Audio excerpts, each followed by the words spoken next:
Hello friends, this is Senki and welcome to SK Singh Biology 1। तो आप लोग कितना दिन से इंतजार कर रहे थे कि सिंकी मैम लाइए वन शॉट वीडियो लाइए क्लास 12 का। तो देखिए आप लोग बायोलॉजी पढ़ने वाले हैं क्लास 12 लेसन 1 जीवों में जन्म। देखते हैं ये वन शॉट वीडियो है, इसमें हम लोग एक एक बात को देखेंगे।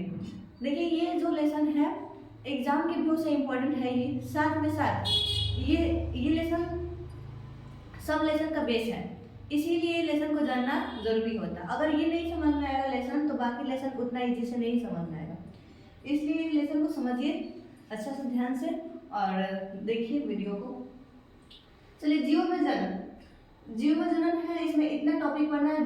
जीवन अवधि जनन, जीव जनन क्यों करते हैं, जनन के प्रकार, अलैंगिक जनन और लैंगिक जनन और अलैंगिक में अंतर, अलैंगिक जनन के प्रकार, विखंडन, मुकुलन, पुनरुत्थान, बीजाणु निर्माण, कायिक प्रवर्धन के प्रकार, कृत्रिम कायिक प्रवर्धन, प्राकृतिक कायिक प्रवर्धन और इसका भी प्रकार है, फिर प्राकृतिक कायिक प्रवर्धन का भी प्रकार है, फिर और भी बहुत सारे टॉपिक पढ़ना है जो कि हम बारी बारी से देखेंगे, बशर्ते कि इतना हम लोग समझ लेते हैं। फिर अब देखिए जीवन अवधि होता क्या है, ये 2 मार्क्स का क्वेश्चन पूछता है एग्जाम में। अच्छा आप लोग देखे होंगे कि क्या हर जीव अमर होता है क्या? नहीं, अमर कोई भी जीव नहीं होता है, बशर्ते कि बस केवल एक कोशिकीय जीव अमर होता है, क्योंकि वो टूट कर अपने निर्जीव का निर्माण करता है, इसलिए वो एक कोशिकीय जीव अमर होता है।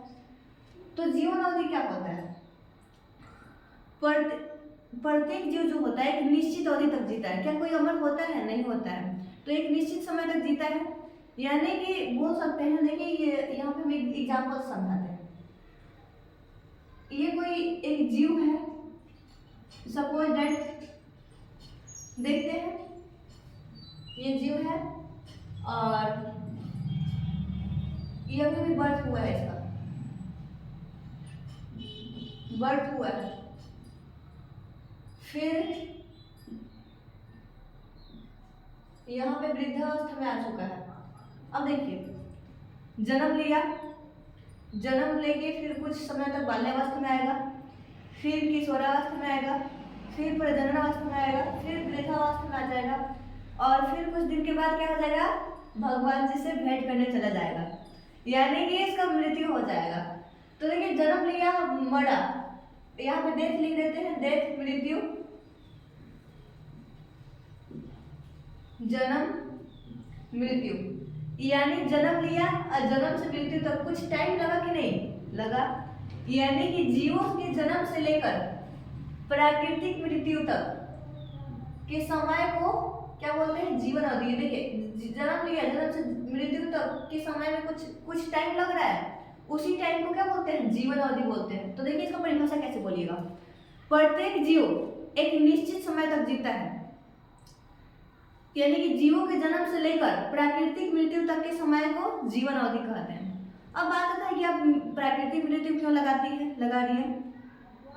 तो देखिए प्राकृतिक मृत्यु इसलिए लगा रहा है क्योंकि अगर हम आपसे पूछें कि किसी जीव का एक्सीडेंट से मृत्यु हो जा रहा है तो क्या आप उसको जीवन अवधि बोलिएगा? मान लीजिए कोई बच्चा है, भगवान ना करे ऐसा हो, कोई बच्चा है 5 साल का, जन्म ले लिया, फिर 12 साल का हुआ, 12 साल का हुआ, फिर उसका डेथ हो गया एक्सीडेंट से, तो क्या वह जीवन अवधि कहलाएगा? बिल्कुल नहीं, यानी कि जन्म से लेकर प्राकृतिक मृत्यु तक के समय को क्या बोलते हैं, जीवन अवधि बोलते हैं, लाइफ स्पैन बोलते हैं। इसको हम लोग जीवन काल भी बोल सकते हैं। समझ आया? तो देखिए उसके बाद हम और भी देखते हैं। अब हम लोग पूछिएगा कि बताइए मनुष्य का जीवन अवधि कितना होता है, तो मनुष्य का जीवन अवधि होता है 60 से 65 साल। कितना होता है? 60 से 65 साल। बहुत पहले मनुष्य का जीवन अवधि बहुत ज्यादा हुआ करता था, यानी 100 से ऊपर ही हुआ करता था, लेकिन आजकल खान पान इस टाइप का हो गया है कि जीवन अवधि कम ही हो गया है। तो मनुष्य का जीवन अवधि कितना है? 60 से 65 साल। अब देखिए जीवन अवधि हम लोग समझ चुके हैं, अब देखते हैं कि किसका जीवन अवधि कितना वर्ष होता है। तो यहाँ पे हम लिखते हैं कुछ एनसीईआरटी का बात, जीव का नाम, जीवन अवधि, जीवन अवधि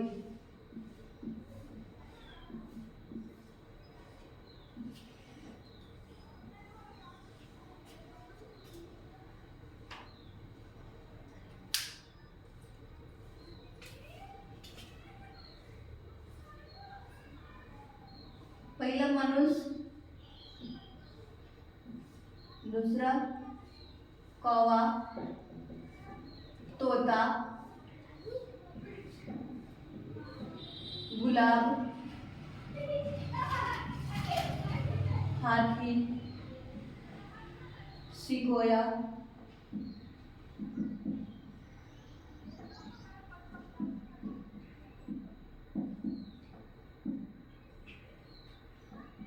तितली,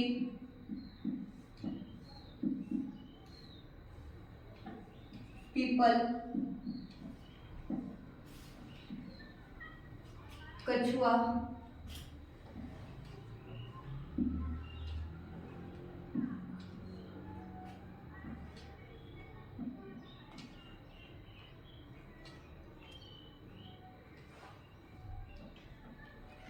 गाय,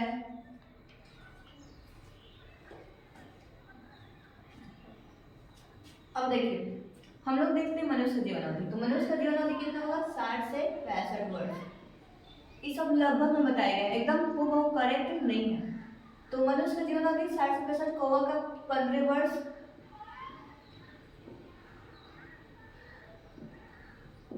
तोता का 140 वर्ष, गुलाब का 10 वर्ष, 10 वर्ष, हाथी का 60 से 65 वर्ष या 60 से 70 साल बोल सकते हैं। हाथी का 60 से 70 साल, 70 वर्ष, सिकोया का 3000 से 4000 वर्ष, 3000 से 4000 वर्ष। उसके बाद तितली का होता है 1 से 2 सप्ताह, 1 से 2 सप्ताह। पीपल का होता है 200 से 300 वर्ष। कछुआ का होता है 100 से 150 वर्ष।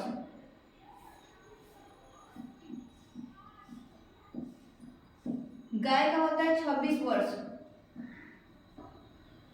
तो इसको आप लोग याद कर जाइएगा। हाँ, और एग्जाम के व्यू से खासकर कौवा का इम्पोर्टेंट है, सिकोया का इम्पोर्टेंट है, तोता का इम्पोर्टेंट है। एग्जाम की इस सब पे स्टार लगा देते हैं। तितली का भी कभी कभी पूछ ही लेता है। ये सब कुछ ज्यादा ही इम्पोर्टेंट है, तो आप लोग स्क्रीनशॉट ले लीजिए। ठीक है,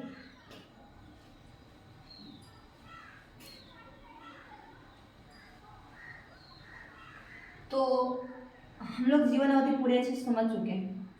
देखिए इससे क्वेश्चन कैसे पूछेगा, हम क्वेश्चन में एक करवा देते हैं। क्वेश्चन करवाते हैं। क्वेश्चन पूछेगा कि सिकोया का जीवन अवधि होता है, सिकोया का जीवन अवधि होता है, अवधि होता है।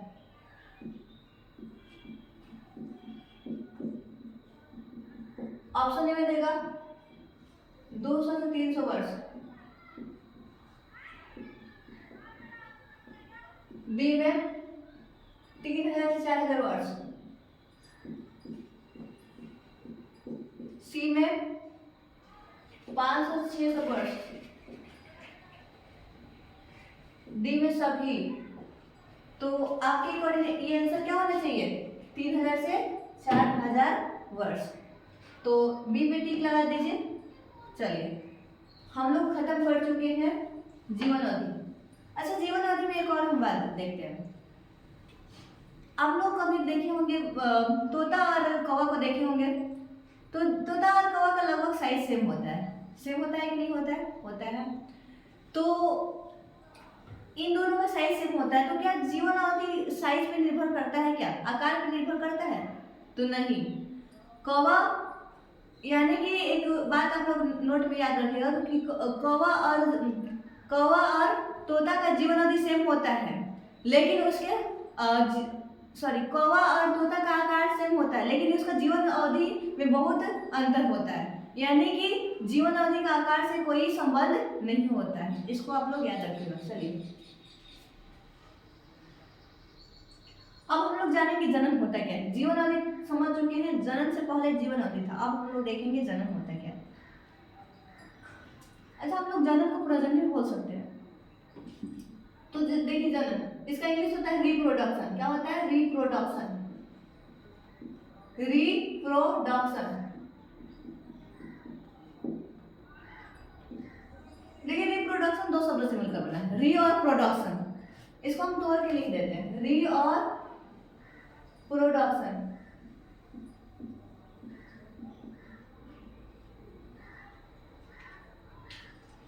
री का अर्थ होता है रीजनरेशन, रीजनरेशन। और प्रोडक्शन का अर्थ होता है प्रोड्यूस करना, उत्पादित करना।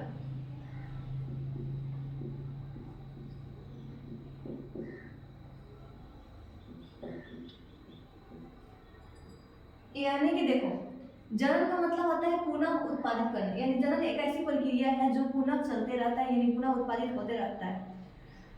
तो देखो इसको हम परिभाषा कैसे बोलेंगे? जनन जीव का वैसा क्षमता है। अच्छा, जनन क्षमता है कि नहीं होता है? क्षमता है, यानी जनन जीव का एक ऐसा क्षमता होता है, यानी एक ऐसा योग्यता होता है या एक ऐसा एबिलिटी होता है जिसके अंतर्गत कोई जीव अपने जैसा नए संतान को क्या करता है? उत्पन्न करता है। उसे क्या बोलते हैं? जनन कहते हैं। अच्छा, हम यहाँ पे अपने शब्द में कुछ ज्यादा ही फोर्स किए हैं, जानते हैं क्यों? क्योंकि क्या सांप का बच्चा बिल्ली हो जाएगा क्या? नहीं ना होगा। यानी सांप का बच्चा सांप ही होगा, मनुष्य के बच्चे मनुष्य ही लेंगे, है ना। बिल्ली का बच्चा बिल्ली होगा, यानी चूहा का बच्चा चूहा ही होगा। चींटी हो जाएगा क्या? नहीं ना। यानी कि हर जीव का सेम सेम अपने ही जैसे संतान उत्पन्न होंगे। यानी कि जनन जीव का वैसा क्षमता है जिसके अंतर्गत कोई जीव अपने जैसे नए संतान को उत्पन्न करते हैं, उसे क्या कहते हैं? जनन। तो जनन क्लियर हो गया। अब हम लोग पूछेंगे कि क्या जनन हर जीव इस पृथ्वी पर जनन हर जीव करते हैं क्या? ये क्वेश्चन आएगा ना आप लोगों का कि बताइए मैम आप हर जीव जनन करता है क्या इस पृथ्वी पर? तो नहीं। देखो हम समझते हैं, जैसे कि बहुत सारा ऐसे भी जानवर होता है जो कि पृथ्वी पर तो रहता है लेकिन जनन नहीं करता है।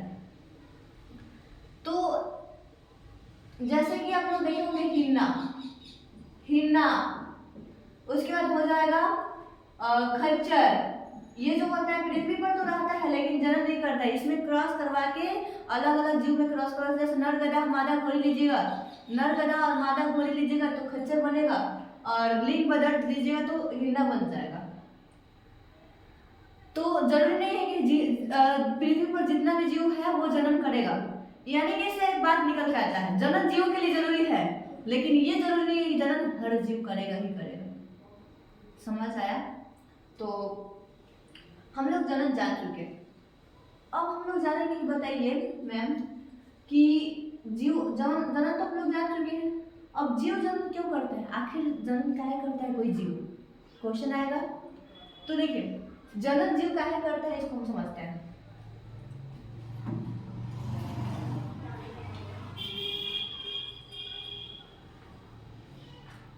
देखिए हर कोई चाहता है कि मेरा वंश आगे जाए, चाहता है कि नहीं चाहता है? चाहता है बिल्कुल। तो वैसे ही जनन कोई जीव इसलिए करता है ताकि उसके वंश आगे तक जाए, यानी वंश की समाप्ति ना हो, यानी संतति बना रहे, वंश आगे बढ़ते चले, यानी संतति समाप्त ना हो। यानी संतति को बनाए रखने के लिए क्या क्या करता है कोई जीव? जनन करता है। समझ आया? तो ये भी हम लोग बात क्लियर कर चुके हैं। अब हम लोग देखते हैं जनन के प्रकार। क्या देखेंगे? जनन के प्रकार। जनन दो प्रकार का होता है। कितने प्रकार का होता है? दो प्रकार का। यानी कोई जीव जो होता है वो कितने विधियों द्वारा जनन करता है? दो विधियों द्वारा जनन करता है। पहला है अलैंगिक जनन, दूसरा का है लैंगिक जनन। अब हम लोग जानते हैं अलैंगिक जनन होता क्या है। अच्छा, आप लोग कभी सोचे हैं कि क्या केवल एक मादा नए जीव का निर्माण कर सकती है? तो बिल्कुल कर सकती है। एक मादा से भी नए जीव का निर्माण हो सकता है। तो अलैंगिक जनन जो होता है हम लोग देखते हैं अलैंगिक जनन होता क्या है।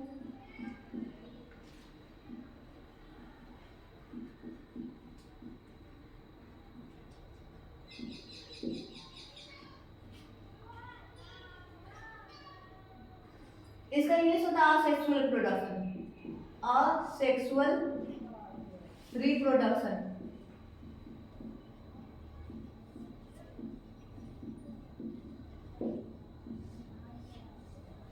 देखिए हम देखते हैं असेक्सुअल रिप्रोडक्शन क्या होता है। बोलिएगा यह जन्म की एक प्रक्रिया, यह जन्म की एक प्रक्रिया है, चाहे जन्म का एक प्रकार है, जिसमें क्या होता है एक जनक की आवश्यकता होती है, यानी कि केवल मादा की आवश्यकता होती है, उसे क्या बोलते हैं अलैंगिक जनन। जनन की वह विधि जिसमें एक जनक की आवश्यकता होती है उसे क्या बोलते हैं अलैंगिक जनन कहते हैं, यानी केवल मादा द्वारा ही नए जीव का निर्माण हो सकता है। बाकी और भी हम लोग अलैंगिक जनन के बारे में बहुत कुछ देखेंगे, इससे पहले कि हम लोग लैंगिक जनन भी देख लेते हैं। अच्छा, इसका एग्जाम्पल पहले देख लेते हैं। एग्जाम्पल हो जाएगा अमीबा, पैरामीशियम, यूग्लिना, ये सब हो जाएगा एक कोश की जीव। अब देखिए लैंगिक जनन देखते हैं। लैंगिक जनन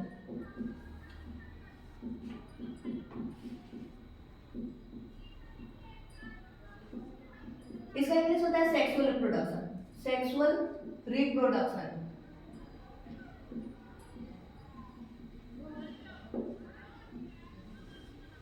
देखिए सेक्सुअल रिप्रोडक्शन क्या होता है, जनन की वह विधि जिसमें नर और मादा दोनों की आवश्यकता पड़ती है उसे क्या बोलते हैं लैंगिक जनन। यानी कि क्या होता है इसमें नर और मादा दोनों का संलेप होगा, दोनों का अंडाणु शुक्राणु मिलेगा तब जाके न्यू जीव उत्पन्न होगा, यानी कि उस जनन को क्या बोलते हैं लैंगिक जनन। सिंपल सा बोलिएगा, जनन की वह विधि जिसमें दो जनक की आवश्यकता होती है उसे क्या बोलते हैं लैंगिक जनन। क्लियर हुआ?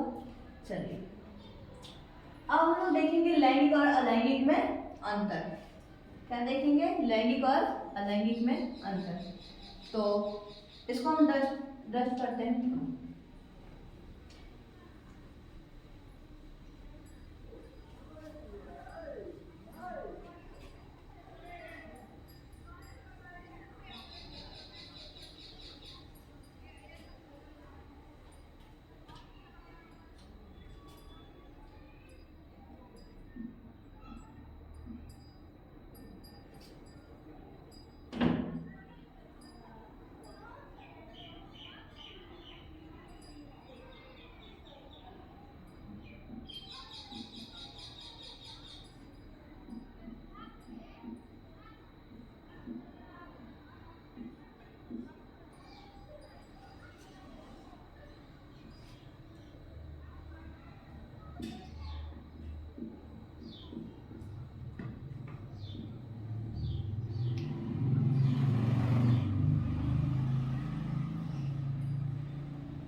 देखिए तरीका क्या होता है, पूछेगा कि लैंगिक और अलैंगिक उनमें अंतर लिखे, ये 2 मार्क्स का पूछेगा, पर हम लोग बहुत सारा अंतर देखेंगे बिकॉज एग्जाम में ऑब्जेक्टिव क्वेश्चन इसे उठाता है, तो इसीलिए हम लोग देखते हैं। तो बोलिएगा कि लैंगिक तथा अलैंगिक जनन निम्नलिखित अंतर है। एक साइड लिखिएगा लैंगिक जनन, दूसरा साइड अलैंगिक जनन लिखिएगा। अब देखिए लैंगिक जनन होता क्या है, इसको हम लिखते हैं। तो बोलिएगा कि लैंगिक जनन जो होता है कि वैसा जनन की वह विधि जिसमें एक जनन की आवश्यकता होती है उसे लैंगिक जनन कहते हैं, और जिसमें 2 जनन की आवश्यकता है उसे अलैंगिक जनन कहते हैं। यानी कि बोलिएगा लैंगिक जनन में एक जनन की आवश्यकता होती है और इसमें 2 जनन की आवश्यकता होती है। एक जनन की आवश्यकता होती है, एक जनन, और इसमें कितना जनन की आवश्यकता होती है? 2 जनन की आवश्यकता होती है, यानी नर मादा दोनों की आवश्यकता होती है।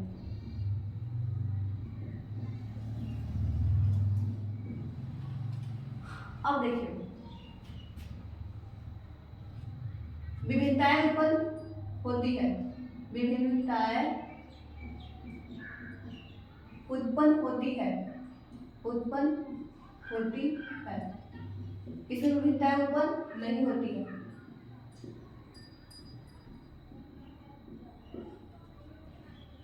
उत्पन्न नहीं होती है, होती है।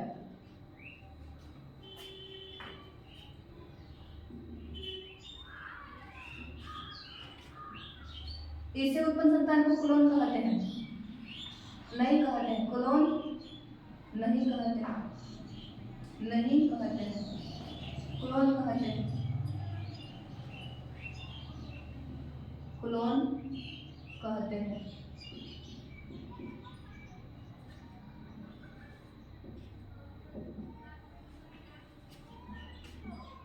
युग्मनज, युग्मनज बनता है, युग्मनज नहीं बनता है, नहीं बनता है। निषेचन होता है, निषेचन नहीं होता है।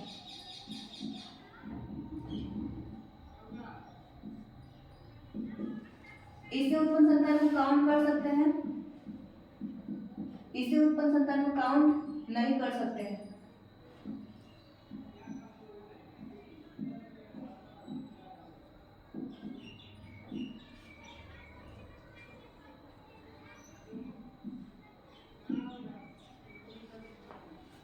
चलिए अब हम लोग देखेंगे लैंगिक तथा अलैंगिक में अंतर। पहला है इसमें दो एक जनक की आवश्यकता होती है, यानी लैंगिक जन्म में एक जनक की आवश्यकता होती है, इसमें दो जनक की आवश्यकता होती है।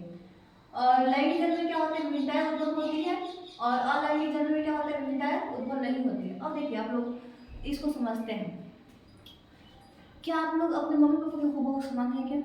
नहीं, बिल्कुल समान नहीं है, यानी विविधताएं उत्पन्न है ना, चेहरा मोहरा सब अलग अलग है।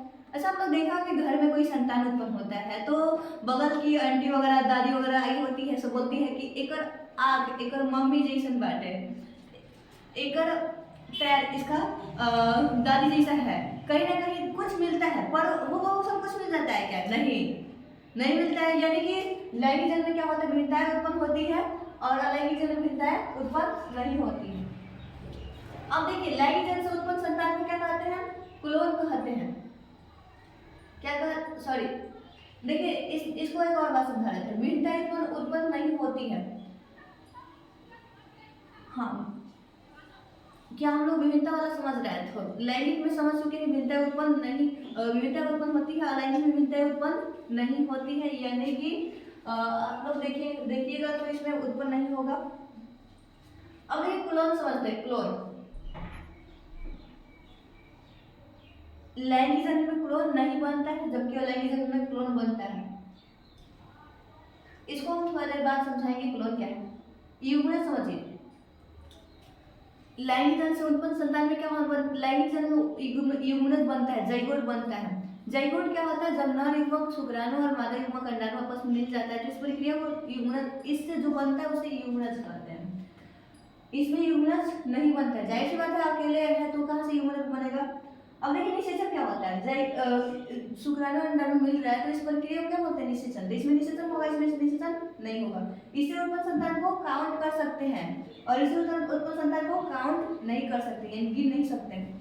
अब देखिए इसमें निश्चित अवधि के बाद संतान उत्पन्न होता है। निश्चित अवधि के बाद होता है ना, बिल्कुल, क्योंकि मनुष्य में गर्भकाल की अवधि कितना होता है, 9 मंथ। इसमें निश्चित काल नहीं होता, जब मन करता है तब जन्म कर लेता है सब। लगा कि जनसंख्या कम है तो बढ़ा लेगा सब, लेकिन इसमें क्या है, एक निश्चित अवधि के बाद संतान उत्पन्न होता है।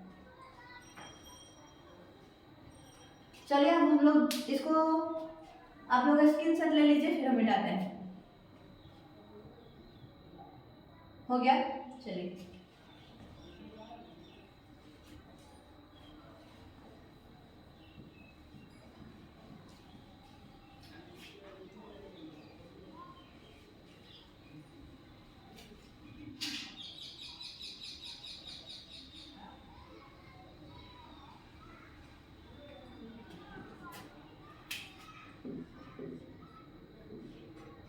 अब हम लोग क्या देखेंगे, अलैंगिक जन्म के प्रकार देखेंगे। समझ चुके हैं लैंगिक और अलैंगिक होता क्या है। आज के अब क्या देखेंगे, अलैंगिक जन्म के प्रकार। तो देखिए अलैंगिक जन्म मुख्य रूप से 5 प्रकार का होता है। कितने प्रकार का होता है? 5। विखंडन, मुकुलन, पुनरुत्थान, बीजाणुन्मन, कायिक प्रवर्धन। तो देखते हैं विखंडन होता है क्या, समझते हैं विखंडन क्या होता है।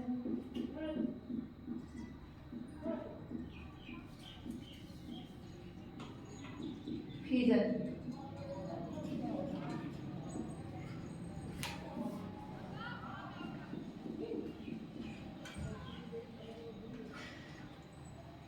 देखिए विखंडन क्या होता है। अब एक बार हम परिभाषा बोलते हैं, बोलिएगा कि यह एक अलैंगिक जन्म की विधि होती है, चाहे प्रकार होता है, जिसमें क्या होता है, एक जीव खंडित होकर या बोल सकते हैं विभाजित होकर 2 गो या 2 गो से अधिक नए जीव का निर्माण करता है। तो इस प्रक्रिया को क्या बोलते हैं, विखंडन बोलते हैं। परिभाषा बोल दी, अब इसको एग्जाम्पल समझिए। मान लीजिए कोई मार्कर एक जीव है, सपोज दैट इसमें भी मान लेते हैं मार्कर कोई जीव है, एक मार्कर को क्या कर दिए, खंडित कर दिए, तोड़ दिए, विभाजित कर दिए, तो क्या हुआ, एक मार्कर है और एक मार्कर से 2 बन जाएगा, या बहुत सारे काट दिए सब बहुत सारे मार्कर बन जाता है। तो इस प्रक्रिया को क्या बोलते हैं, विखंडन। यानी विखंडन क्या होता है कि जीवों का वैसा मतलब जनक अलैंगिक जनन की वह विधि होती है जिसमें एक जनक खंडित होकर दो गो या 2 गो से अधिक नए जीव का निर्माण करता है। तो इस प्रक्रिया को क्या बोलते हैं, विखंडन बोलते हैं। क्लियर हुआ। अब देखिए विखंडन की प्रक्रिया किसमें होता है, हम लोग एग्जाम्पल देखते हैं विखंडन की प्रक्रिया किसमें होता है। तो विखंडन की प्रक्रिया हो जाएगा अमीबा में हो जाता है, पैरामीशियम में हो जाएगा,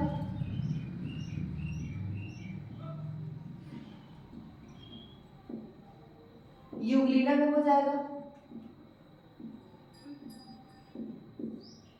कुल मिलाकर एक कोशिकीय जीव में होता है। यानी विखंडन की प्रक्रिया किसमें होता है, एक कोशिकीय जीव में। क्वेश्चन पूछेगा निम्नलिखित में किसमें विखंडन होता है। ऑप्शन ए में देगा अमीबा, बी में दे देगा ईस्ट, सी में देगा हाइड्रा, डी में सभी। राइट आंसर क्या होगा, अमीबा। क्लियर हुआ। तो इस टाइप से क्वेश्चन ऑब्जेक्टिव क्वेश्चन एग्जाम में पूछता है। तो आप लोग विखंडन समझ चुके होंगे।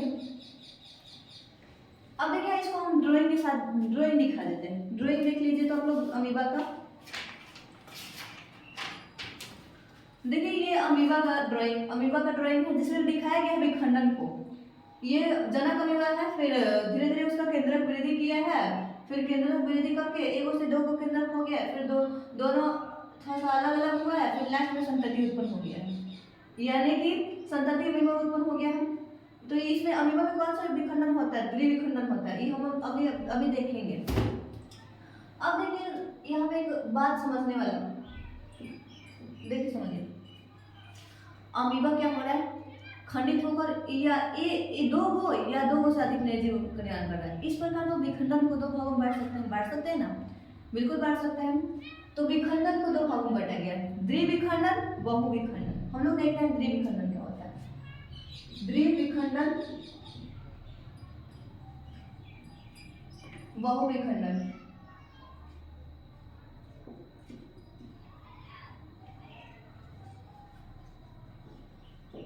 बाइनरी फिजन, मल्टीपल फिजन,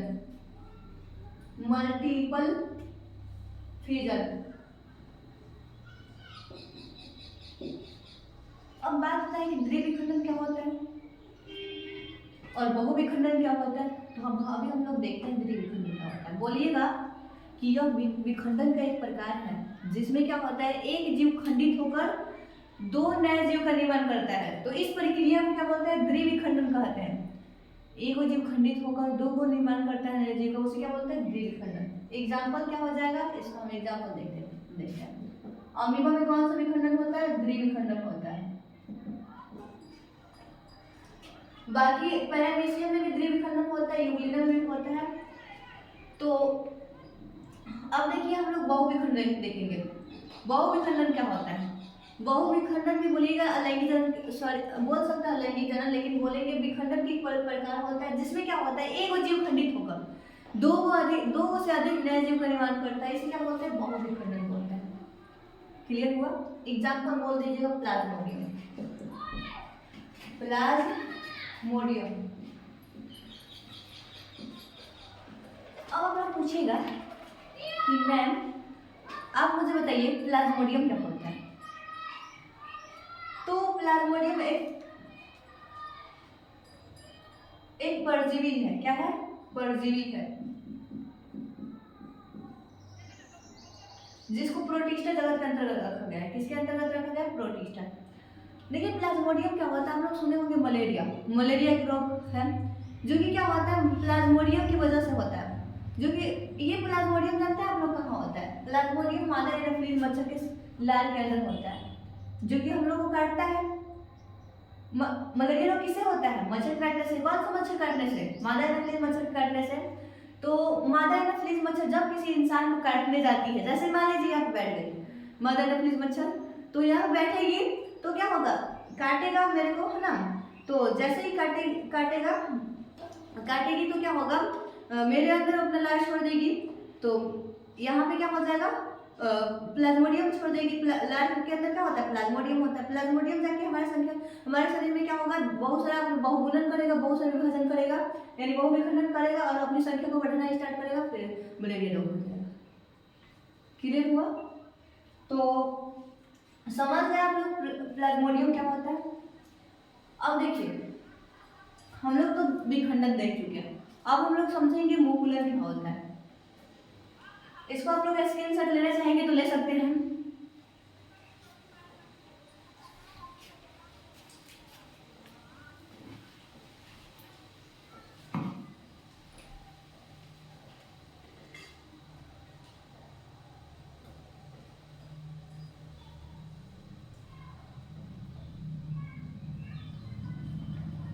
विखंडन देख लीजिए। अब हम लोग समझते हैं मुकुलन को। क्या किसको समझेंगे, मुकुलन को। तो हेडिंग डालते हैं मुकुलन। मुकुलन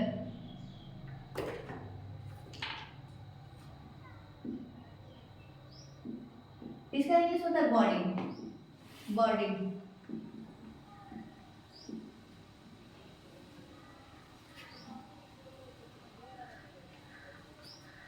देखिए मुकुलन क्या होता है। मुकुलन अलैंगिक जनन का एक प्रकार होता है, जिसमें क्या होता है, किसी जीव के शरीर का एक छोटा सा उभार उत्पन्न होता है और उभार ही विकसित होकर नए जीव का निर्माण करता है, और इस प्रक्रिया को क्या बोलते हैं, मुकुलन बोलते हैं। इतना समझे? तो देखो इसको एग्जाम्पल से समझते हैं। देखिए सपोज दैट मार्कर कोई जीव है, ठीक, और मार्कर में एक छोटा सा उभार निकला है। क्या निकला है, देखिए पहले मार्कर है, फिर एक छोटा सा उभार निकला, दिख रहा है। अब उभार धीरे धीरे बड़का हो गया, इतना बड़का हो गया है ना, तो अब जाहिर सी बात है बड़ा हो गया तो स्वतंत्र होना चाहेगा, तो बड़ा हो गया है, अब धीरे धीरे क्या होगा, स्वतंत्र होना चाहेगा, टूट जाएगा। क्या हो गया, टूट गया। अब टूट के एक मार्कर से दो मार्कर हो गया। तो जो उभार उत्पन्न हुआ है, उसको क्या बोलते हैं, मुकुल बोलते हैं। क्या बोलते हैं, मुकुल। बर्ड कली बोल सकते हैं। तो मुकुल से नए जीव बनने की प्रक्रिया को क्या बोलते हैं, मुकुलन बोलते हैं। क्लियर हुआ? अब लोग पूछेंगे कि मुकुलन तो बता दें, हम समझ चुके हैं मुकुलन भी, लेकिन मुकुलन जो होते हैं उसका एग्जाम्पल बताइए। तो एग्जाम्पल इसका हो जाएगा ईस्ट हो जाएगा, हाइड्रा हो जाएगा, स्पंज हो जाएगा। अब खाने वाला स्पंज मत समझ लीजिएगा, स्पंज हो जाएगा इत्यादि। ठीक, तो हम लोग मुकुलन समझ चुके हैं। अब देखिए मुकुलन समझ गए। अब देखिए मुकुलन जो होता है, मुकुल तो अंदर भी निकल सकता है ना, बिल्कुल निकल सकता है, अंदर भी निकल सकता है, बाहर भी निकल सकता है। तो इसके आधार पर मुकुलन को दो भागों में बांटा गया है। कितने भागों में, दो भागों में। कौन कौन, अंतःमुकुलन, बाह्यमुकुलन। देखते हैं हम लोग अंतःमुकुलन क्या होता है, यानी मुकुलन कितने प्रकार का होता है, दो। अंतःमुकुलन,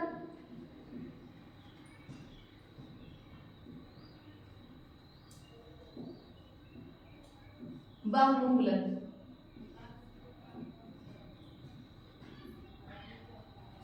बाह्यमुकुलन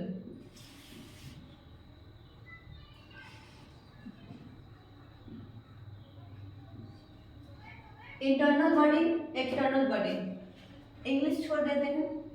देखिए बात आता है कि अंतःमुकुलन क्या होता है। मुकुलन दो प्रकार का होता है, अंतःमुकुलन, बाह्यमुकुलन। अंतःमुकुलन क्या होता है, तो किसी जीव के शरीर के अंदर अगर मुकुल निकलता है तो उसे क्या बोलते हैं, अंतःमुकुलन। एग्जाम्पल हो जाएगा स्पंज। देखिए हम आपको दिखाते हैं, फिगर बना दे कि बुक से ही दिखा देते हैं।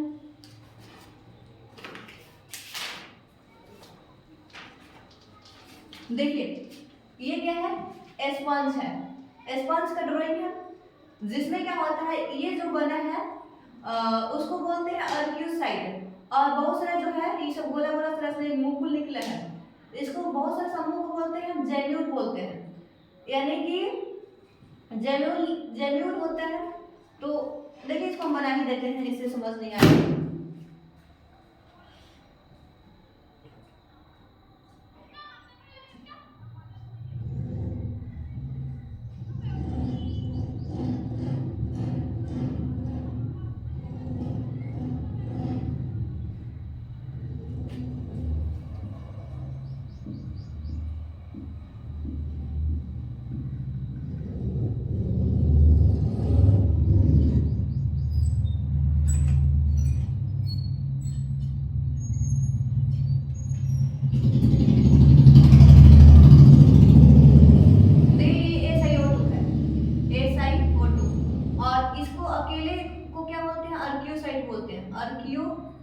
आर्कियोसाइट, और आर्कियोसाइट के समूह को क्या बोलते हैं? स्पंज, सॉरी जेम्यूल बोलते हैं, इसको जेम्यूल बोलते हैं, जेम्यूल।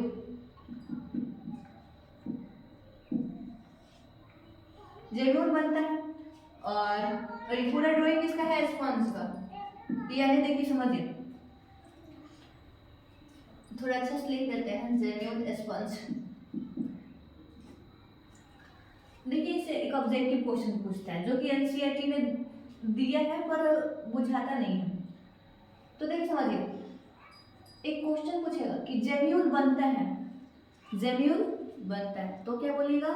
ऑप्शन ए में रहेगा अमीबा में, बी में स्पंज में, सी में हाइड्रा में, और डी में सभी में। राइट आंसर क्या होगा? स्पंज में। जेम्यूल किसमें बन रहा है? स्पंज में ही तो बन रहा है। अब देखिए क्वेश्चन पूछेगा कि तो राइट आंसर होगा स्पंज। और क्वेश्चन पूछेगा कि निम्नलिखित में किसमें अंतःमुकुलन द्वारा अलैंगिक जन्म होता है? तो किसमें बोलिएगा? ऑप्शन ए में रहेगा स्पंज, बी में रहेगा हाइड्रा, सी में रहेगा अमीबा, डी में रहेगा सभी। राइट आंसर क्या होगा? स्पंज। क्लियर हुआ? तो आप लोग समझ रहे हैं। तो चाहेंगे तो इसको भी स्क्रीनशॉट ले सकते हैं। चलिए हम लोग अब देखिए ये सब क्या बना है? ये सब मुकुल है, यही टूट टूट के न्यू जीव का निर्माण कर देगा। तो हम लोग अंतःमुकुल समझ गए, अब बाह्यमुकुलन समझिए।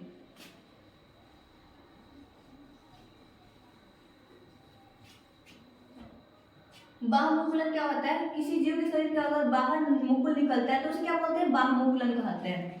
एग्जाम्पल हो जाएगा इसका, इसका एग्जाम्पल हो जाएगा ईस्ट, हो जाएगा हाइड्रा, हो जाएगा इत्यादि। देखिए आप इसका ड्राइंग दिखा देते हैं, नहीं बनाएंगे, टाइम बहुत कम है।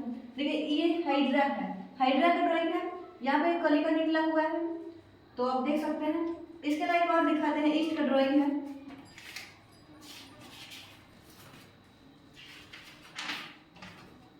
देखिए ये ईस्ट का ड्राइंग है, तो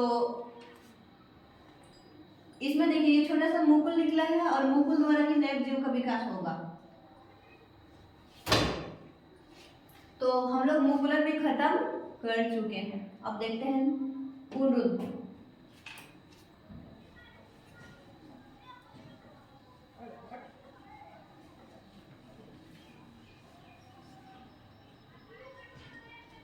पुनरुद्भवन, पुनरुद्भवन।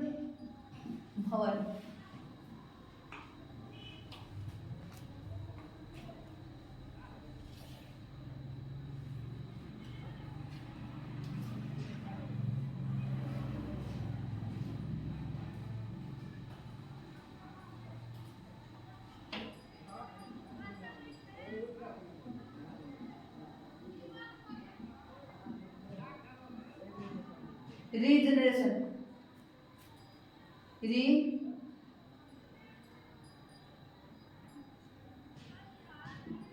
रीजनरेशन, पुनरुद्भवन। अब बात आता है पुनरुद्भवन होता है क्या? ये 2 मार्क्स का पूछेगा। ये सब जितने बात बता रहा हूँ 2 मार्क्स का पूछेगा, फिर 1 मार्क्स का पूछेगा। देखो समझो पुनरुद्भवन क्या होता है। अच्छा आप लोग कभी छिपकली देखे हैं? छिपकली बोलिए कि ये भी कोई पूछने वाला बात है, छिपकली कौन नहीं देखा है? हाँ तो छिपकली इसमें भी दिख जाएगा। हाँ उगा है इस छिपकली, जो कि आप लोग को नहीं दिख रहा है। चलो तो पुनरुद्भवन समझाते हैं। छिपकली कभी पूछ देखे हैं, कभी काटे हैं पूछ, तो बहुत मजा आता है काटने में, काट दिए होंगे। तो देखिएगा कुछ दिन के बाद क्या होता है, छिपकली का पूछ वापस आ जाता है। आ जाता है कि नहीं आ जाता है? छिपकली फिर आप लोग देखिएगा कि वही छिपकली है कि दूसर की है ना। तो छिपकली का पूछ वापस आ जाता है, होता है क्या? हम लोग में ऐसा होता है कि किसी का हाथ काट दिए और कुछ दिन के बाद हाथ वापस आ जाए? नहीं ना, गर्दन काट दिए तो गायब ही हो जाएगा। चलो तो पुनरुद्भवन समझाते हैं। पुनरुद्भवन क्या होता है? जीवों का अलैंगिकन की एक ऐसी विधि होती है जिसमें क्या होता है, किसी जीव के शरीर को काट दिया जाता है, जितना टुकड़ा काटेगा उतना नया जीव का निर्माण हो जाएगा, या टूटा हुआ अंग वापस आ जाता है, गायब हुआ अंग वापस आ जाता है। तो इस प्रक्रिया को क्या बोलते हैं? पुनरुद्भवन। देखिए कैसे ये प्रक्रिया छिपकली के पूंछ में होता है। इसको समझाते हैं एग्जाम्पल से। समझिए, एक कोई एग्जाम ये क्या बोलते हैं, मार्कर कोई जीव है, और देखिए मार्कर को बहुत सारे टुकड़े में कर दिए काटते जा रहा है ना, बहुत सारे टुकड़े में कट गया, और टुकड़ा टुकड़ा से फिर नए नए मार्कर बनते जा रहा है। ऐसा होता तो बहुत मजा आता, यानी कि टुकड़े टुकड़े से नए नए मार्कर बनते जा रहा है। तो यानी कि वैसे ही जीव में होता है कि जितना जितना टुकड़ा काटिएगा उतना जीव बन जाएगा। ऐसा रहता है तो बहुत अच्छा रहता है, पर ऐसा होता है पुनरुत्थान किस में होता है, प्लेनेरिया में होता है, और केवल छिपकली का पूंछ में होता है कि कटा हुआ टुकड़ा वापस आ जाता है, या जितना टुकड़ा में काटिएगा उतना नए जीव का निर्माण हो जाता है। इस प्रक्रिया को क्या बोलते हैं, मुकुलन। सोचिए हम लोग में होता है तो क्या होता है, मजा आता है, आराम से काट दो हाथ और फिर वापस मंगा लो। इसके अलावा गर्दन भी काट दीजिए, सब काट दीजिए, फिर न्यू न्यू जन्म ले लीजिए। चलो, तो पुनरुत्थान क्लियर हुआ कि अलैंगिक की एक विधि होती है जिसमें क्या होता है, किसी जीव के शरीर को किसी भी अंग को काट दीजिए, या कटा हुआ टुकड़ा से नया जीव बन जाता है, या जो कटा टुकड़ा होता है वापस नया आ जाता है, उसी प्रक्रिया को क्या बोलते हैं, पुनरुत्थान। एग्जाम्पल हो जाएगा छिपकली का पूंछ और प्लेनेरिया। तो एग्जाम्पल भी इम्पोर्टेंट है, वो समझ लेगा। अब देखिए हम लोग समझते हैं बीजाणु निर्माण क्या होता है। बीजाणु निर्माण देखते हैं। तो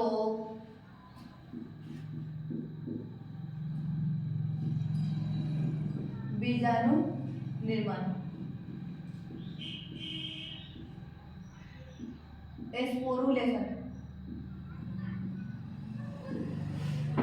स्पोर फॉर्मेशन, स्पोर फॉर्मेशन। देखिए बीजाणु जब बोलिए, बीजाणु निर्माण बोलिए, बात सेम है। लेकिन बीजाणु होता क्या है, बीजाणु से ही नाम से पता चल रहा है, कहीं ना कहीं एक छोटा सा अंग होता होगा। तो जाहिर सी बात है ये एक उसकी संरचना होता है, एक छोटा सा संरचना होता है जो कि क्या होता है, आगे चलकर विकसित होकर नए मतलब नए जीव बनाता है। यानी बीजाणु के निर्माण की प्रक्रिया को क्या बोलते हैं, बीजाणु निर्माण कहते हैं, या बीजाणु जन्म बोलते हैं। देखिए बीजाणु दो प्रकार का होता है, कितने प्रकार का होता है, दो। कौन कौन, एगो चल बीजाणु, चल बीजाणु,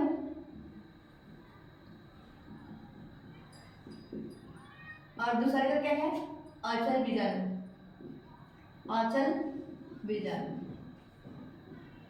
देखो एक और नाम डालो, चल बीजाणु का एक नाम और नाम होता है जूस्पोर, जूस्पोर, और इसका इंग्लिश होता है नॉन मोटिल स्पोर, इसका मोटिल स्पोर, जूस्पोर बोलते हैं। ठीक, तो देखो चल बीजाणु अचल बीजाणु हम लोग जान चुके हैं बीजाणु होते हैं। अब आप पूछेंगे कि बताइए कि चल बीजाणु लिखल पर चल बीजाणु होखे लगा, तो हम लोग देखते हैं चल बीजाणु होता है क्या है। ठीक, तो इसके नाम से पता चल रहा है चल, चल मतलब चलना, चलना। ठीक, तो चल मतलब चलना, यानी कि जाहिर सी बात है चलता होगा, लेकिन चलता होगा तो किसकी वजह से चलता होगा, ये भी तो बात आता है ना। तो देखिए वैसा बीजाणु जो चलनशील होता है उसे क्या बोलते हैं, चल बीजाणु होता है। वैसा बीजाणु जो चलनशील होता है उसे क्या बोलते हैं, चल बीजाणु, जूस्पोर बोलते हैं। और वैसा बीजाणु जो चलनशील नहीं होता उसे अचल बीजाणु कहते हैं। इसको मजाक में मत लीजिएगा, चल बीजाणु में ऑब्जेक्टिव क्वेश्चन और 2 मार्क्स का पूछता है, पर नाम बदल के दिया रहेगा, जूस्पोर क्या होता है। तो देखिए वैसा बीजाणु जो चलनशील होता है उसे चल बीजाणु कहते हैं। अब देखिए इसमें फ्लेजिला पाया जाता है, क्या पाया जाता है, फ्लेजिला, इसको हिंदी में बोलते हैं कसाबिका। तो चल बीजाणु चलनशील होता है किसके कारण, फ्लेजिला के कारण। इसमें फ्लेजिला एक संरचना होता है जो कि पाया जाता है, जिसके कारण चल बीजाणु चलनशील होता है, और इसमें नहीं पाया जाता, इस वजह से ये अचल होता है, चल नहीं पाता है। अब लोग बोलेंगे कि चल बीजाणु तो हम लोग समझ गए, अब इसका एग्जाम्पल दीजिए कि कौन होगा चल बीजाणु द्वारा लैंगिक जनन। तो इसका एग्जाम्पल हो जाएगा क्लेमाइडोमोनास, और इसका एग्जाम्पल हो जाएगा पेनिसिलियम, इसका एग्जाम्पल हो जाएगा क्लेमाइडोमोनास,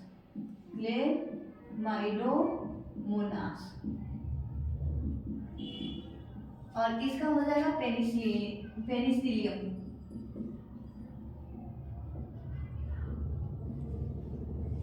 अब आप लोग पूछेंगे कि बताइए कि क्लेमाइडोमोनास होता क्या है। बताइए। तो देखिए क्लेमाइडोमोनास क्या होता है, एक हरी शैवाल होता है, एक कुष्कीय होता है, और एक पेनिसिलियम होता क्या है, तो पेनिसिलियम एक कॉ का नाम होता है। बाकी हम लोग इसका ड्राइंग देख रहे हैं, इसका भी ड्राइंग देखेंगे। देखिए हम एनसीईआरटी से ड्राइंग दिखा देते हैं।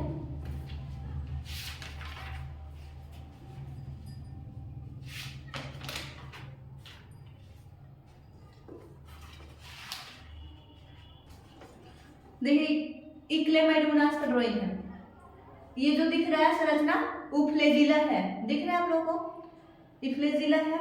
और ये देखिए ये पेनिसिलियम का ड्राइंग है। अब देखिए पेनिसिलियम में जो ये संरचना है उसको बोलते हैं हाइफा। क्या बोलते हैं? हाइफा। और ये जो दिख रहा है बिंदु बिंदु से संरचना गोल गोल सा अंडा जैसा, उसको बोलते हैं कोनिडिया, बोलते हैं कोनिडिया। अब देखिए पेनिसिलियम जो है, पेनिसिलियम एक क्वेश्चन पूछा कि कोनिडिया बनता है, कोनिडिया बनता है। ऑप्शन ए मिलेगा कि पेनिसिलियम में, ऑप्शन बी मिलेगा कि हाइड्रा में, सी में देगा क्लेमाइडोमोनास में, डी में सभी। राइट आंसर क्या होगा? पेनिसिलियम में। क्लियर हुआ?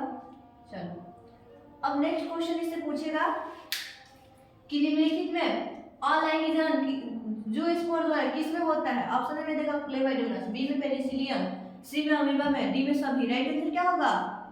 क्लेमाइडोमोनास। क्लियर हुआ? तो ऐसे भी क्वेश्चन एग्जाम में पूछता है। अब देखिए पेनिसिलियम के बारे में थोड़ा सा और भी जान लेते हैं। एक वैज्ञानिक है जिनका नाम है अलेक्जेंडर फ्लेमिंग। उन्होंने क्या किए थे द्वितीय विश्व युद्ध के दौरान, यानी कि 1914 से 1918 तक, नहीं 1839 से आते। तो द्वितीय विश्व युद्ध के दौरान क्या किए थे उन्होंने? क्या किए थे? पेनिसिलिन का खोज किए थे। पेनिसिलिन जो होता है एक कॉक से प्राप्त होता है जिसका नाम है पेनिसिलियम रोटेटम। इसको हम आगे भी ऐसे चर्चा करेंगे कि पेनिसिलिन होता क्या है। पर इतना बात आप लोग जानिए कि सबसे पहले एंटीबायोटिक का खोज किसने किए थे? तो अलेक्जेंडर फ्लेमिंग ने। और किस पे किए थे? तो पेनिसिलियम रोटेटम कॉक पे। क्लियर हुआ? चलो इसको आप लोग चाहेंगे स्क्रीनशॉट लेना तो ले सकते हैं।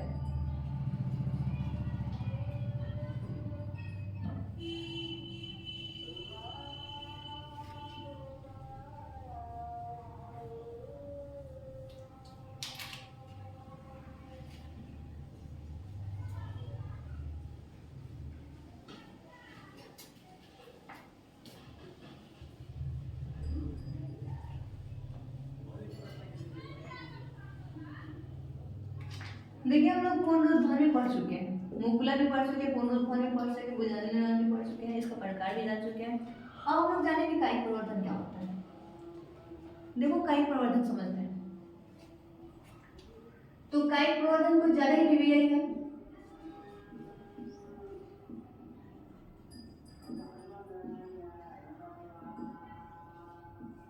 इसका एक नाम नहीं बहुत सारे नाम है, तो लिख देते हैं। वर्दी प्रवर्धन,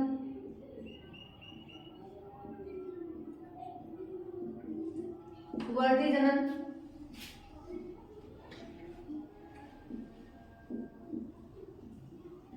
कायिक जनन,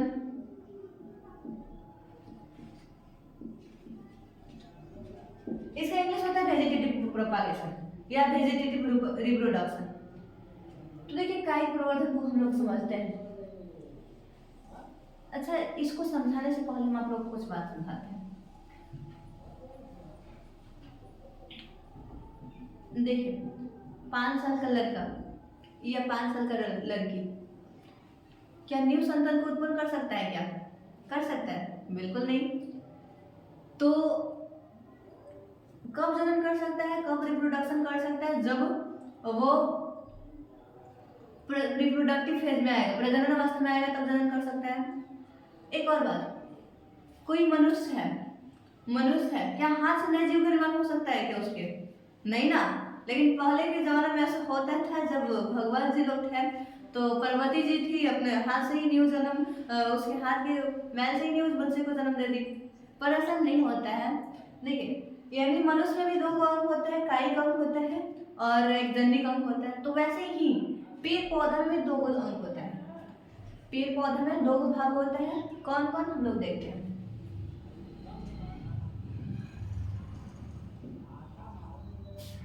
एक होता है कायिक भाग, कायिक भाग, दूसरा का होता है जनिक भाग।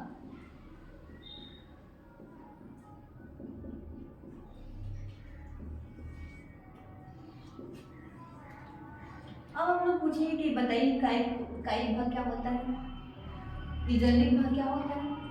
तो देखिए, अच्छा आप लोग ये बताइएगा कि पेड़ पौधे में कौन सा जन्म होता है।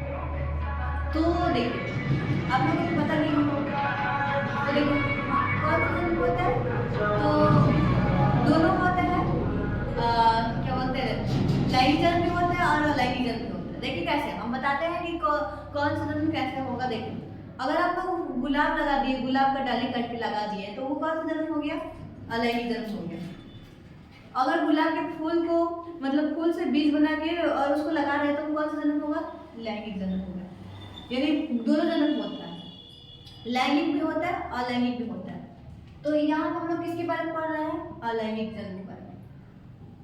तो देखिए कायिक भाग वो वैसा भाग होता है जो कि केवल क्या करता है, वृद्धि करता है। क्या करता है, केवल वृद्धि करता है। जैसे कि एग्जाम्पल हो जाएगा जड़, तना, पत्ती।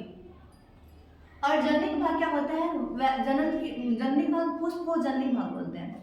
वैसे भाग जो कि जनन करता है, लैंगिक जन्म करता है, उसे क्या बोलते हैं, जनिक भाग। समझ आया। तो हम लोग कायिक परिवर्तन एकदम इजी से समझेंगे, इससे पहले की बात को समझना जरूरी था। तो देखिए अब हम लोग कायिक परिवर्तन समझते हैं। यहीं से लेके समझा देते हैं, फिर से लिखते हैं कायिक परिवर्तन।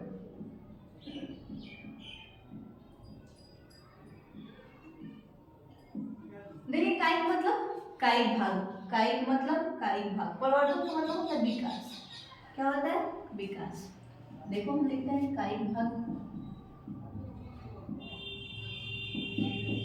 परिवर्तन का मतलब होता है विकास। तो देखिए कायिक भाग जहां पे भी आएगा, आप लोग ये बात लॉजिक याद रखो, जहां पे कायिक भाग का मतलब आएगा तो वहां पे आप लोग याद रखिए जड़, तना, पत्ती। क्या याद रखिएगा, जड़, तना, पत्ती। देखिए जड़, तना, पत्ती,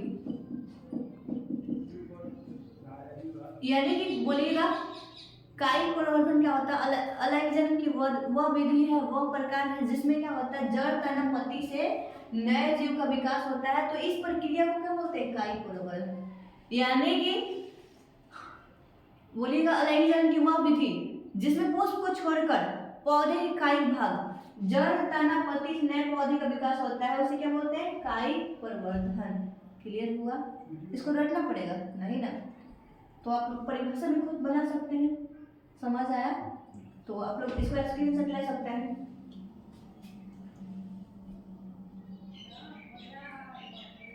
चलिए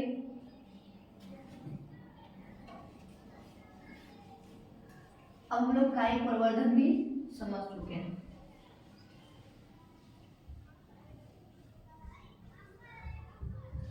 अब देखिए कुछ कायिक परिवर्तन मनुष्य करवाता है, कुछ प्राकृतिक द्वारा होता है। देखिए जैसे कि अगर कलम लगाना हो गया, दांत लगाना हो गया, कर्तन लगाना हो गया, पैबंद लगाना हो गया, ये सब किसके द्वारा होता है, मनुष्य द्वारा होता है।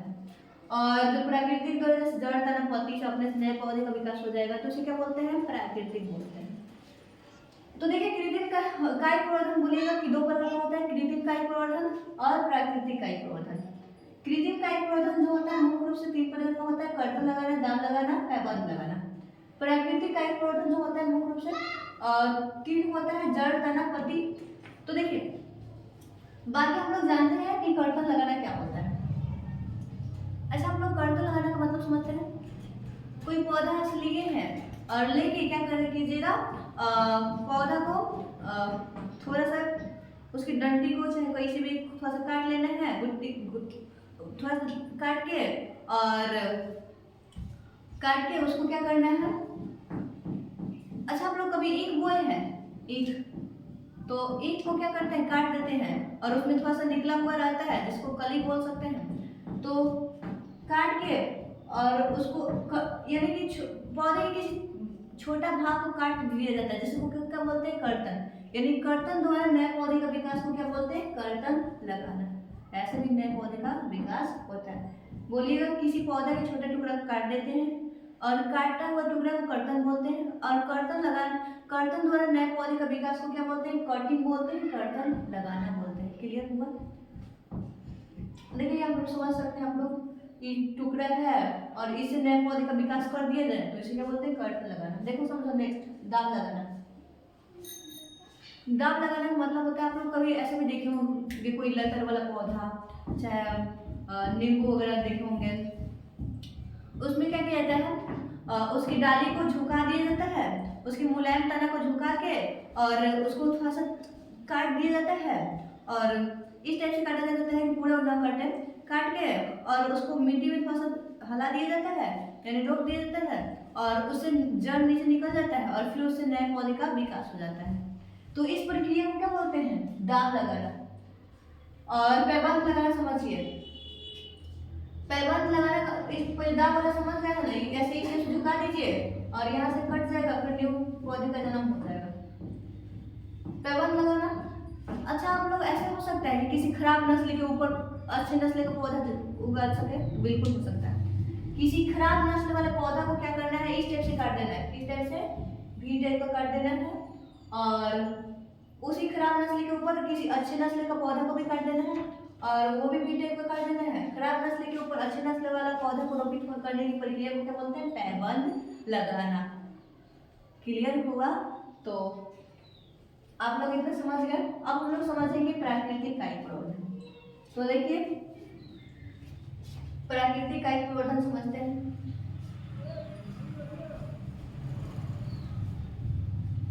देखिए, प्राकृतिक कायिक प्रवर्धन 3 टाइप का होता है, जड़ द्वारा, तना द्वारा, पत्ती द्वारा। तो देखिए, जड़ द्वारा कायिक प्रवर्धन किसमें किसमें होगा, शकरकंद। आप लोग याद रखिएगा, इसके एग्जांपल इंपॉर्टेंट है। जड़ द्वारा कायिक प्रवर्धन शकरकंद में होगा। इसके अलावा होता है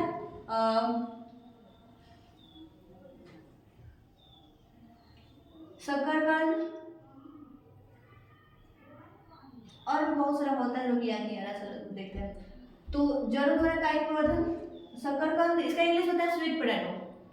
तो याद रखिएगा शकरकंद में। फिर क्या अब आप लोग पूछेंगे कि क्या पत्तियों द्वारा नए पौधे का विकास हो जाएगा? बिल्कुल होता है। तो देखिए, पत्तियों द्वारा भी नए पौधे का विकास होता है। आप लोग कहीं गए होंगे, बड़े बड़े घर में देखे होंगे कि कोई बड़ा बड़ा पत्ता वाला कोई पौधा उगाया जाता है, सजावटी पौधा, उसको ब्रायोफिलम बोलते हैं। ब्रायोफिलम में क्या होता है, कायिक प्रवर्धन किसके द्वारा होता है, पत्तियों द्वारा। यानी पत्तियों द्वारा भी नए पौधे का विकास होता है। पत्ती गिर जाएगा, फिर नए पौधे का विकास हो जाएगा, फिर पत्ती गिर जाएगा, फिर मिट्टी में दब के फिर न्यू पौधे का विकास हो जाएगा। यानी पत्तियों द्वारा कायिक प्रवर्धन किसमें होता है, ब्रायोफिलम में। उसी को बोलते हैं अजूबा, उसी को बोलते हैं पत्थर चट्टा। लोग याद रखिएगा। ऑब्जेक्टिव क्वेश्चन पूछेगा, निम्नलिखित में किसमें कायिक प्रवर्धन पत्तियों द्वारा होता है? ऑप्शन में देगा ब्रायोफिलम, बी में देगा आलू, सी में शकरकंद, डी में सभी। राइट आंसर क्या होगा, ब्रायोफिलम होगा। समझ आ रहा है? चलिए, लेकिन अब आप लोग पूछेंगे कि जड़ द्वारा तो बता दी, पत्तियों द्वारा बता दी, अब तना द्वारा बताइए। तो तना द्वारा कायिक प्रवर्धन थोड़ा सा कॉम्प्लिकेटेड है, उसको हम समझते हैं। ठीक,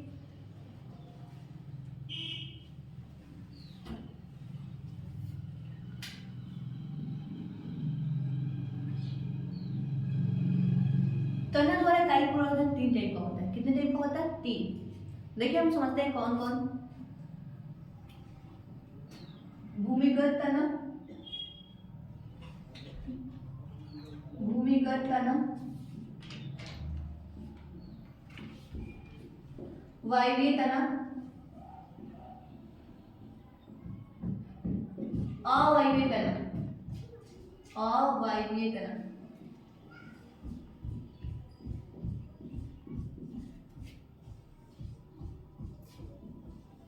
अब देखिए, हम लोग देख चुके हैं तना द्वारा कायिक प्रवर्धन कितने टाइप से होता है? 3। भूमिगत तना, वायवीय तना, अवायवीय तना। अब देखिए, भूमिगत तना भी 4 प्रकार का होता है। कितने प्रकार का होता है? 4। देखिए कौन कौन, देखते हैं। कंद,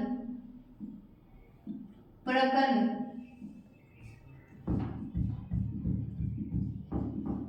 धनकंद, सलकन,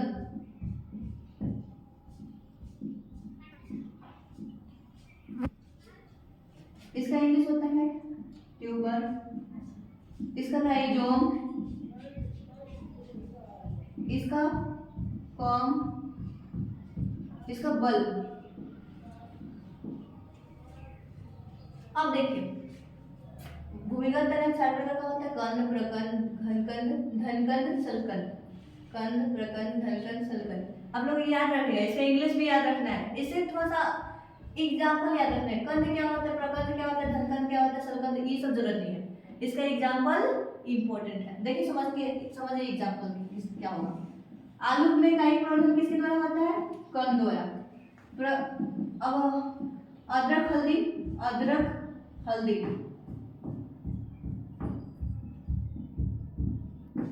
और इसका याद रखिएगा जिमीकंद, जिमीकंद, गाजर मूली याद कर सकते हैं, गाजर मूली। और इसका हो जाएगा प्याज लहसुन,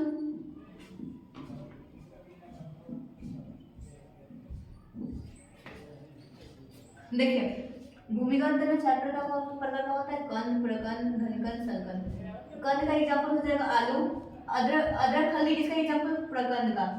जिमीकंद किसका एग्जाम्पल, गाजर मूली, किसका एग्जाम्पल, धनकंद का। और प्याज लहसुन किसका एग्जाम्पल, सलकंद का। तो इसको एग्जाम्पल से आप लोग याद रखिएगा। अब देखिए ये भी चार प्रकार का होता है। अर्ध वायवीय तना भी कितना प्रकार का होता है, चार प्रकार का। ऊपरी भूस्थानी,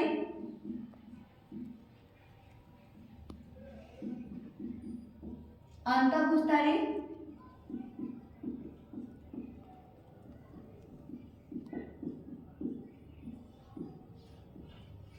ऊपरी भूस्थानी, अंतः भूस्थानी, भूस्थानी,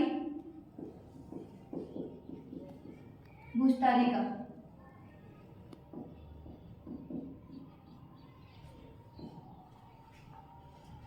अब इसका भी एग्जाम्पल देखते हैं। इसका एग्जाम्पल होगा खट्टा भुट्टा,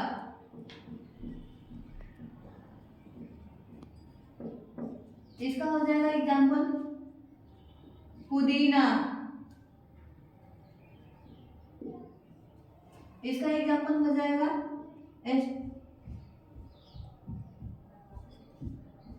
इसका एग्जाम्पल हो जाएगा जलकुंभी।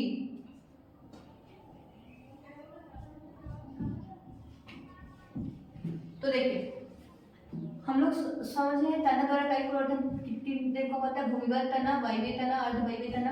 अब देखिए भूमिगत तना क्या होता है, वैसा तना जो भूमि के अंदर होता है उसे क्या बोलते हैं, भूमिगत तना। और वैसा तना जो भूमि के ऊपर होता है क्या बोलते हैं उसको, वायवीय तना। और वैसा तना जो भूमि के नीचे होता है उसे अर्धवायवीय तना बोलते हैं। सॉरी अवायवीय लिखा गया, गलती है, अर्धवायवीय तना बोलते हैं, अर्धवायवीय तना।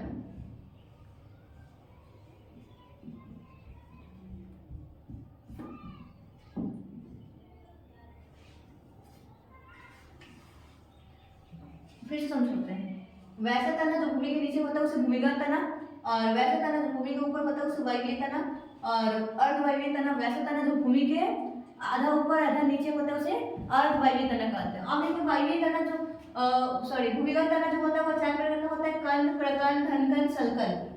और कंद का एग्जाम्पल हो जाएगा आलू, प्रकंद का एग्जाम्पल हो जाएगा अदरक हल्दी, और जिमीकंद धनकंद का उदाहरण हो जाएगा जिमीकंद, गाजर मूली, और सलकंद का उदाहरण हो जाएगा प्याज लहसुन। एग्जाम्पल याद रखिएगा। फिर इसका कोई प्रकार नहीं होता, इसका भी प्रकार होता है चार। कौन कौन, ऊपरी भूस्थानी, अंतः भूस्थानी, भूस्थानी, भूस्थानी का। और ऊपरी भूस्थानी खट्टा भुट्टा एग्जाम्पल हो जाएगा, अंतः भूस्थानी पुदीना हो जाएगा, और भूस्थानी का एग्जाम्पल हो जाएगा जलकुंभी। अब एक क्वेश्चन कैसे पूछेगा, देखते हैं क्वेश्चन। तो एक क्वेश्चन पूछेगा कि आलू में कायिक प्रवर्धन होता है, ऑप्शन में देगा कंद द्वारा, बी में प्रकंद द्वारा, सी में धनकंद द्वारा, डी में सभी। राइट आंसर क्या होगा, कंद। फिर ऐसे भी क्वेश्चन पूछ सकता है कि अदरक हल्दी में कायिक प्रवर्धन होता है, ऑप्शन में देगा कंद, बी में राइजोम, सी में बल्ब, डी में सभी। राइट आंसर क्या होगा, राइजोम। इसका इंग्लिश में भी क्वेश्चन उठाता है, तो आप लोग इसको स्क्रीनशॉट ले लीजिए। हो गया। तो हम इसको मिटा दें, इरेज कर देते हैं। अब हम लोग पूरा अलैंगिकरण खत्म कर चुके हैं। एक और बात हम लोग देखेंगे,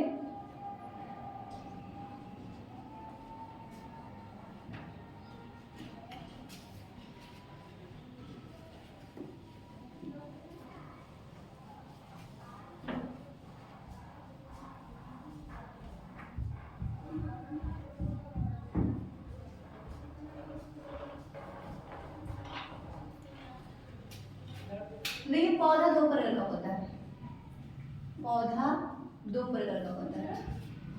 एक होता है मोनोकार्पिक पौधा, एक होता है पॉलीकार्पिक पौधा। एक होता है मोनोकार्पिक,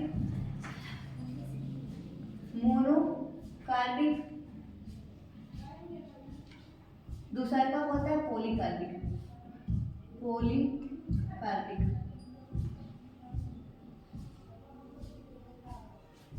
देखिए ये मोनोकार्पिक पॉलीकार्पिक बहुत ज्यादा प्रीवियस है, इससे ऑब्जेक्टिव सब्जेक्टिव सब क्वेश्चन पूछेगा।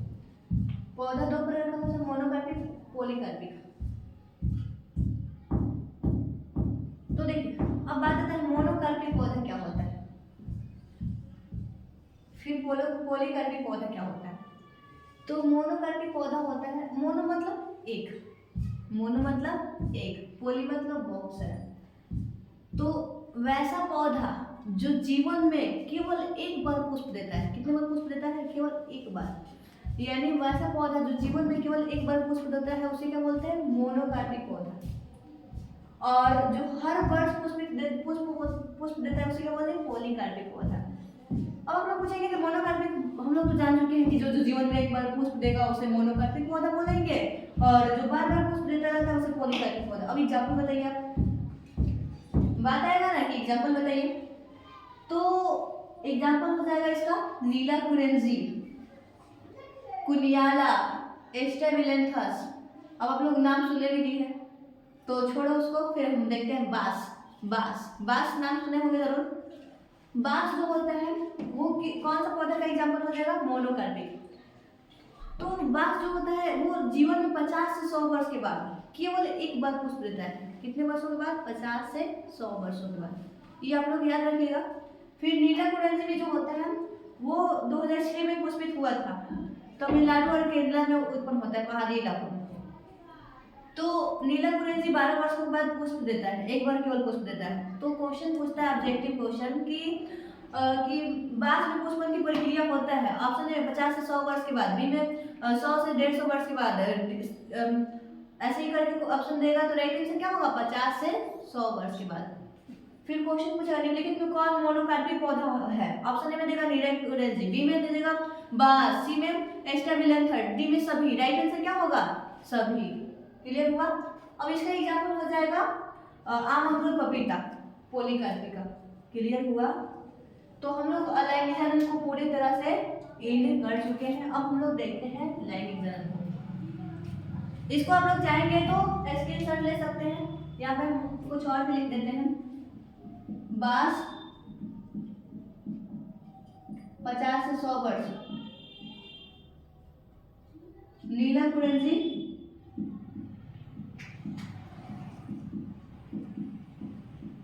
12 वर्ष।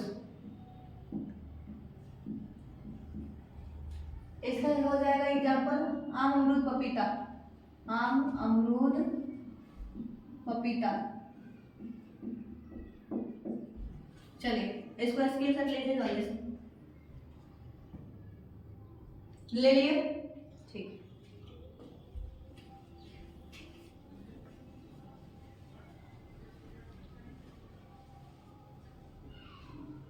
अब देखिए हम इसको मिटा के, पूरे टॉपिक को मिटा के फिर से न्यू टॉपिक लिखते हैं, जो दो और जो पढ़ना है। उसके बाद चैप्टर हम कर देंगे ईद।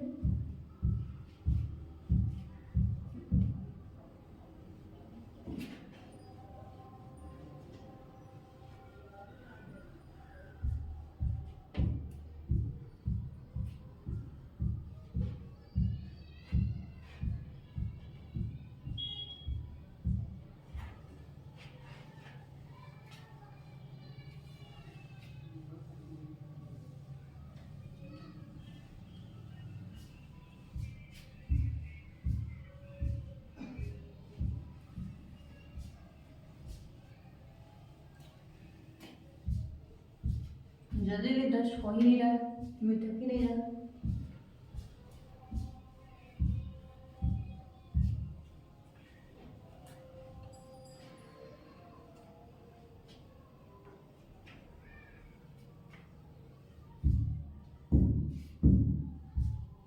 फोर्स लगाना पड़ रहा है बहुत ज़्यादा।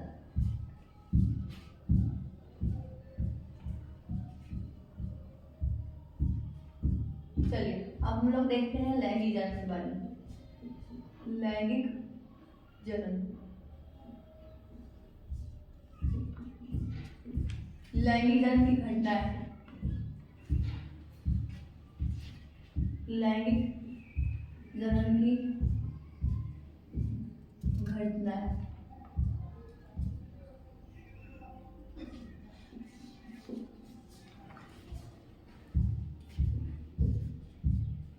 लैंगिक जनन करने वाला जीव की अवस्था है। लैंगिक जनन करने वाले जीवों की अवस्था है। जीवों की अवस्था है। घटनाएं तीन को होता है, देखते हैं कौन कौन। निषेचन पूर्व घटनाएं,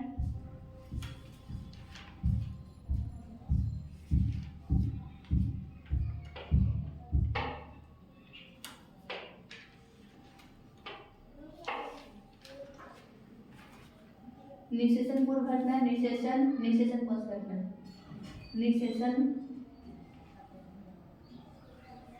निषेचन पूर्व घटनाएं,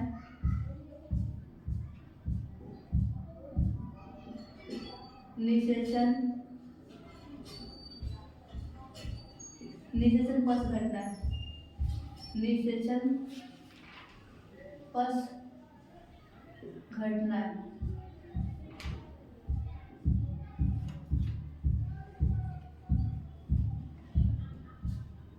फिर हो जाएगा लैंगिक जनन करने वाले जीवों की अवस्था है। लैंगिक जनन करने वाले जीवों की अवस्था है। जीवों की अवस्था है।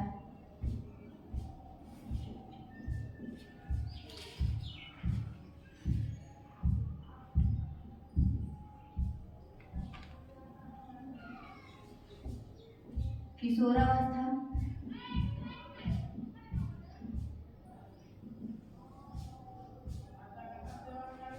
प्रजननावस्था,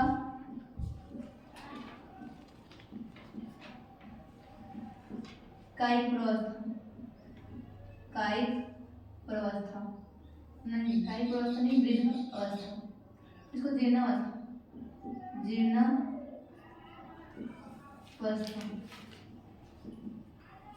लेकिन इसका इंग्लिश होता है, इंग्लिश बाद में लिख दीजिए। उसके बाद है शैवालों में जन्म। शैवाल, समयुग्मक, विषमयुग्मक, समयुग्मक,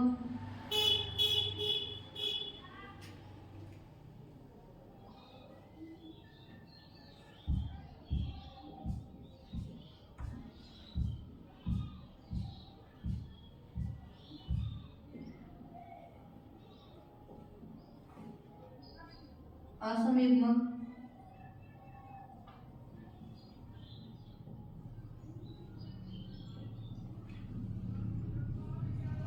असमयुग्मक,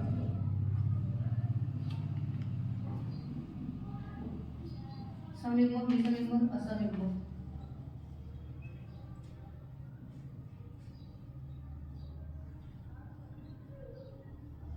उसके बाद होगा, उसके बाद जलकुंभी।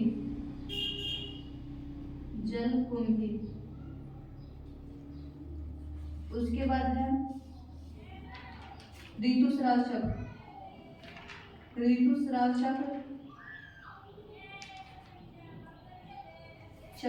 उसके बाद मधुचक्र।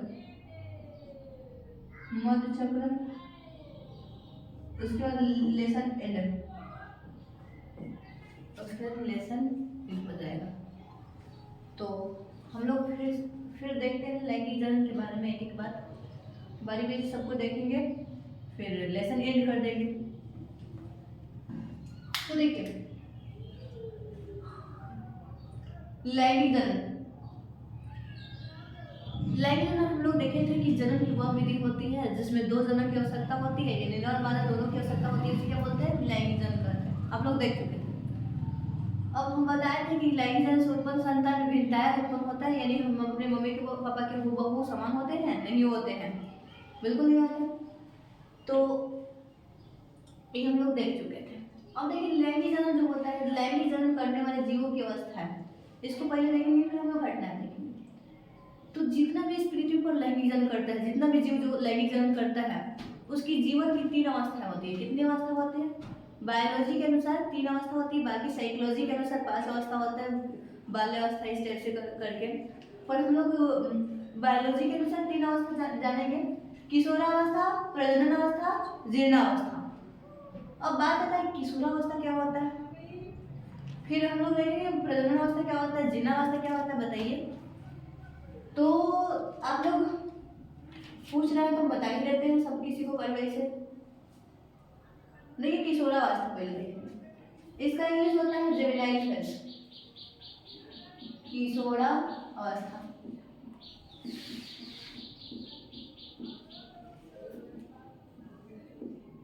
जुवेनाइल फेज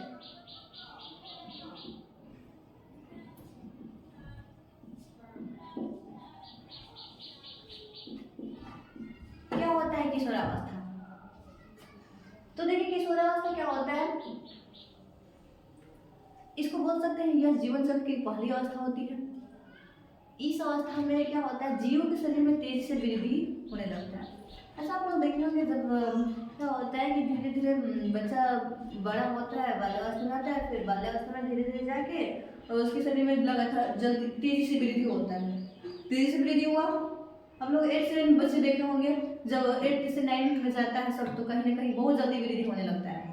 ये आप लोग समझ जाइएगा, अगर तेजी से वृद्धि हो रहा है तो आप समझ जाइएगा कि किशोरावस्था आ चुका है, यानी यह जीवन चक्र की पहली अवस्था होती है। इस अवस्था में जीव के शरीर में तेजी से वृद्धि होता है। अब आप लोग पूछिएगा कि हम लोग समझ गए कि तेजी से वृद्धि होगा तो इसको किशोरावस्था बोलेंगे, पेड़ पौधे में कैसे समझिएगा?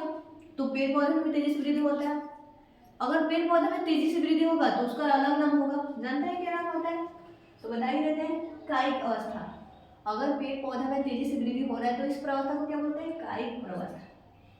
नहीं लिखे लिख देते हैं कायिक प्रवस्था।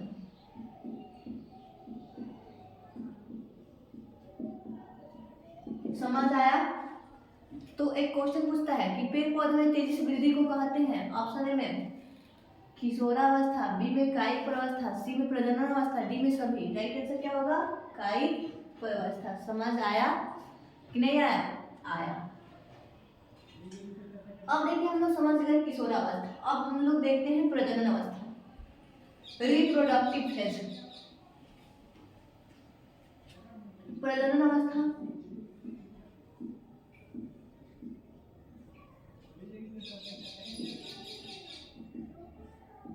Reproductive phase.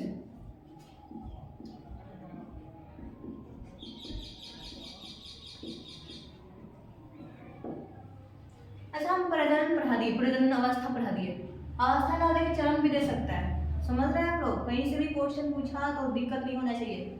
अवस्था प्रजनन अवस्था ना देके चरण भी दे सकता है। तो इसके अलावा यहाँ पे किशोरावस्था ना देके किशोर चरण दे सकता है। समझ सकते हैं? तो बोलिएगा यह जीवन चक्र की दूसरी अवस्था है, यह जीवन चक्र की दूसरी अवस्था है। इस अवस्था में क्या होता है, जीव जो होता है संतति उत्पन्न करने योग्य हो जाते हैं, यानी किशोरावस्था समाप्त हो जाता है। किशोरावस्था की समाप्ति को क्या बोलते हैं? प्रजनन अवस्था बोलते हैं। अब हम लोग बोलिएगा कि आखिर इस अवस्था में कैसे पता चलेगा कि प्रजनन अवस्था आ चुका है? तो जान जाइए कि इस अवस्था में क्या होता है, जीव के शरीर में क्या होता है, नर युग्मक शुक्राणु बनने लगता है और मादा या पैदा युग्मक अंडाणु बनने लगता है। तो समझ जाइएगा कि उस वो कौन सा एज में आ चुका है? प्रजनन अवस्था में आ चुका है। समझ आया? तो ये भी हम आशा करते हैं आप लोग समझ ही गए होंगे। अब हम लोग समझते हैं जीर्णावस्था। जीर्ण अवस्था या जीर्ण चरण।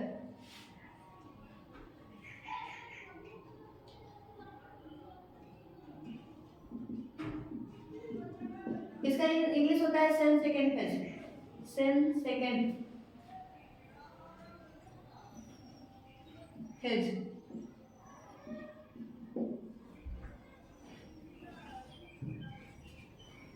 बोलिएगा, प्रजनन अवस्था की समाप्ति को क्या कहते हैं? जीर्णावस्था कहते हैं। प्रजनन अवस्था की समाप्ति को जीर्णावस्था कहते हैं। यह जीवन चक्र की तीसरी अवस्था होती है। अब आप लोग देखे होंगे कि कोई बूढ़ा बूढ़ी होते हैं लोग, तो क्या होता है, अब प्रजनन हो ही गया, जैसी बात है, फिर कुछ दिन के बाद धीरे धीरे हमारा शरीर का त्वचा सिकुड़ने लगता है, यानी सिकुड़ता है ना, जब बुढ़ापा आता है तो धीरे धीरे त्वचा सिकुड़ने लगता है, धीरे धीरे शरीर की कोशिकाएं धीरे धीरे काम करने बंद कर देता है, करता है। जब आप लोग देखे होंगे कि प्रजनन हो गया, फिर कुछ दिन के बाद बुढ़ापा आता है, तो यह जीवन चक्र की अंतिम अवस्था होती है। इस अवस्था में जीवों के शरीर में त्वचा सिकुड़ने लगता है और कोशिकाएं धीरे धीरे काम करना बंद कर देती है, अंततः जीवों की मृत्यु हो जाता है। इस अवस्था को वृद्धावस्था के नाम से भी जानते हैं। समझ आया? इसको रटना पड़ेगा नहीं ना? जीर्णावस्था, वृद्धावस्था, और देखिए त्वचा सिकुड़ जाएगा, धीरे धीरे कोशिकाएं काम करना बंद कर देता है, तो जाहिर सी बात है इंसान कहाँ चला जाएगा? भगवान जी के पास भेंट करने चला ही जाएगा। तो इसको वृद्धावस्था के नाम से भी जानते हैं। प्रजननावस्था को प्रजननावस्था रिप्रोडक्टिव फेज, और किशोरावस्था को कायिक अवस्था के नाम से भी जानते हैं। तो एक क्वेश्चन पूछता है कि किस अवस्था में शरीर की त्वचा सिकुड़ने लगता है? ऑप्शन ए बनेगा किशोरावस्था, बी में प्रजननावस्था, सी में जीर्णावस्था, डी में सभी। राइट आंसर क्या होगा? जीर्णावस्था। और फिर क्वेश्चन नेक्स्ट पूछेगा किस अवस्था को वृद्धावस्था के नाम से जानते हैं? ऑप्शन में देगा किशोरावस्था, बी में प्रजननावस्था, डी में जीर्णावस्था, सी में जीर्णावस्था, डी में सभी। राइट आंसर क्या होगा? जीर्णावस्था। क्लियर हुआ? चलो, हम आशा करते हैं आप लोग समझ गए होंगे। स्क्रीनशॉट लीजिएगा, इसका ले लीजिए, ऐसा तो परिभाषा लिखी नहीं है।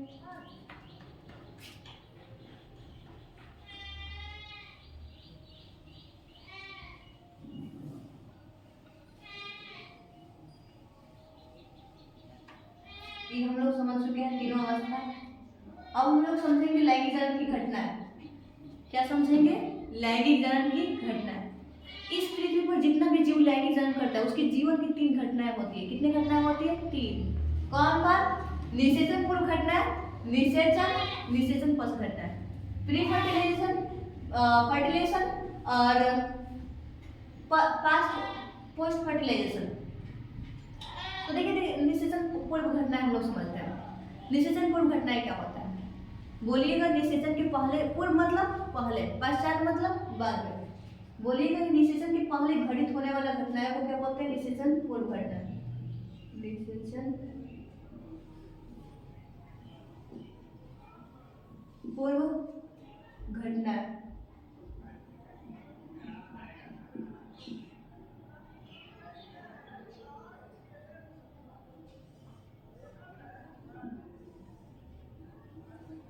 निषेचन के पहले घटित होने वाला घटना को क्या बोलते हैं? निषेचन पूर्व घटना। अब देखिए आप लोग देखिए इसको समझना।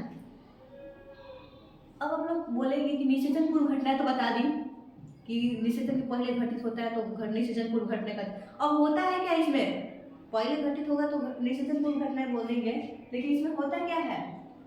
तो देखिए बताते हैं हम लोग, पूछिए, हमने बताया हो नहीं सकता। तो निषेचन पूर्व घटना 2 होता है। एक होता है युग्मक जनन,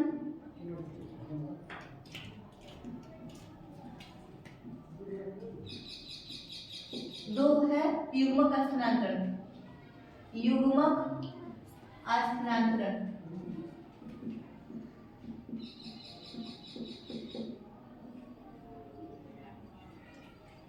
इसका इंग्लिश होता है गैमेटोजेनेसिस।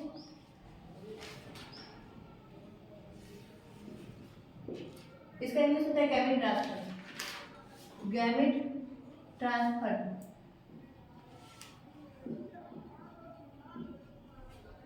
निषेचन पूर्व घटना कितना होता है? 2, युग्मक जनन और युग्मक स्थानांतरण। तो आप लोग याद रखिएगा। अब बात आता है कि बता दी कि निषेचन पूर्व घटना 2 होता है, लेकिन अब आप ये बताइए कि युग्मक जनन होता क्या है? युग्मक जनन होता क्या है? तो देखिए युग्मक जनन समझाते हैं। अच्छा, युग्मक जनन जानने से पहले आप ये जानिएगा युग्मक होता क्या है।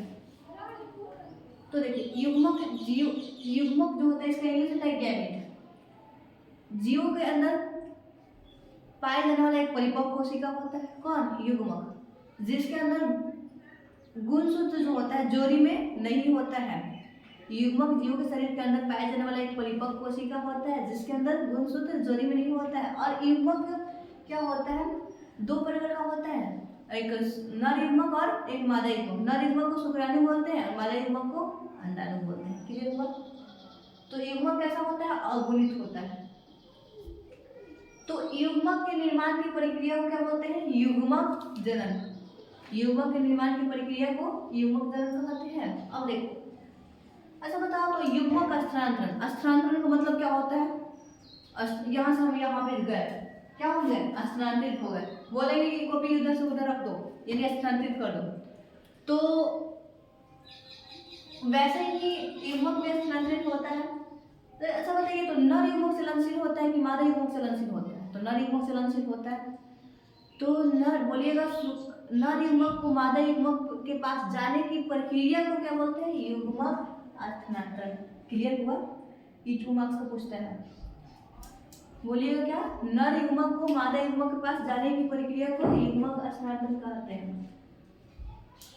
अब देखिए युग्मक स्थानांतरण, एक एग्जाम नोट याद रखिएगा कि शैवाल और ब्रायोफाइट और ट्रेडिडोफाइट, शैवाल, ब्रायोफाइट और ट्रेडिडोफाइट में युग्मक स्थानांतरण, शैवाल, ब्रायोफाइट और ट्रेडिडोफाइट और आवृतबीजी और अनावृतबीजी में युग्मक स्थानांतरण जलों द्वारा होता है। किसके द्वारा होता है? जलों द्वारा। सॉरी, फिर से दिखाते हैं। शैवाल, ब्रायोफाइट, टेरिडोफाइट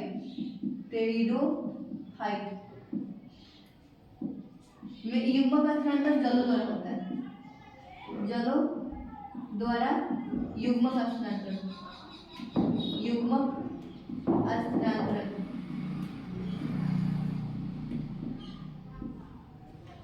और आवृतबीजी, अनावृतबीजी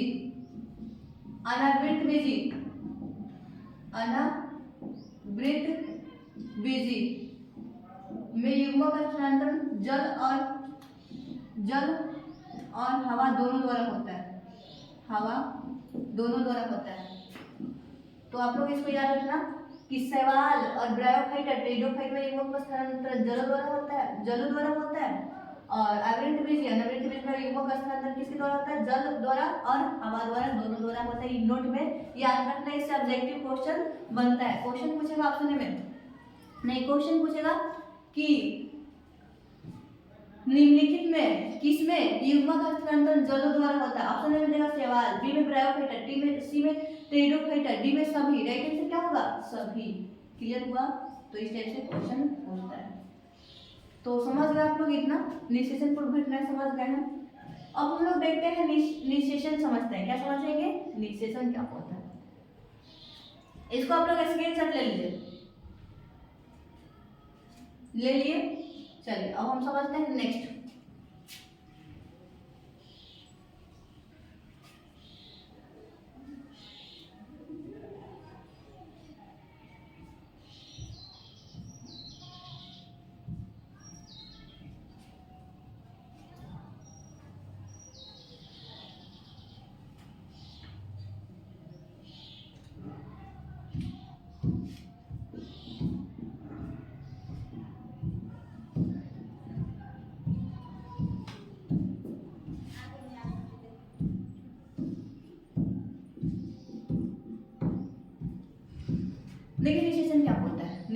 लोग समझते हैं।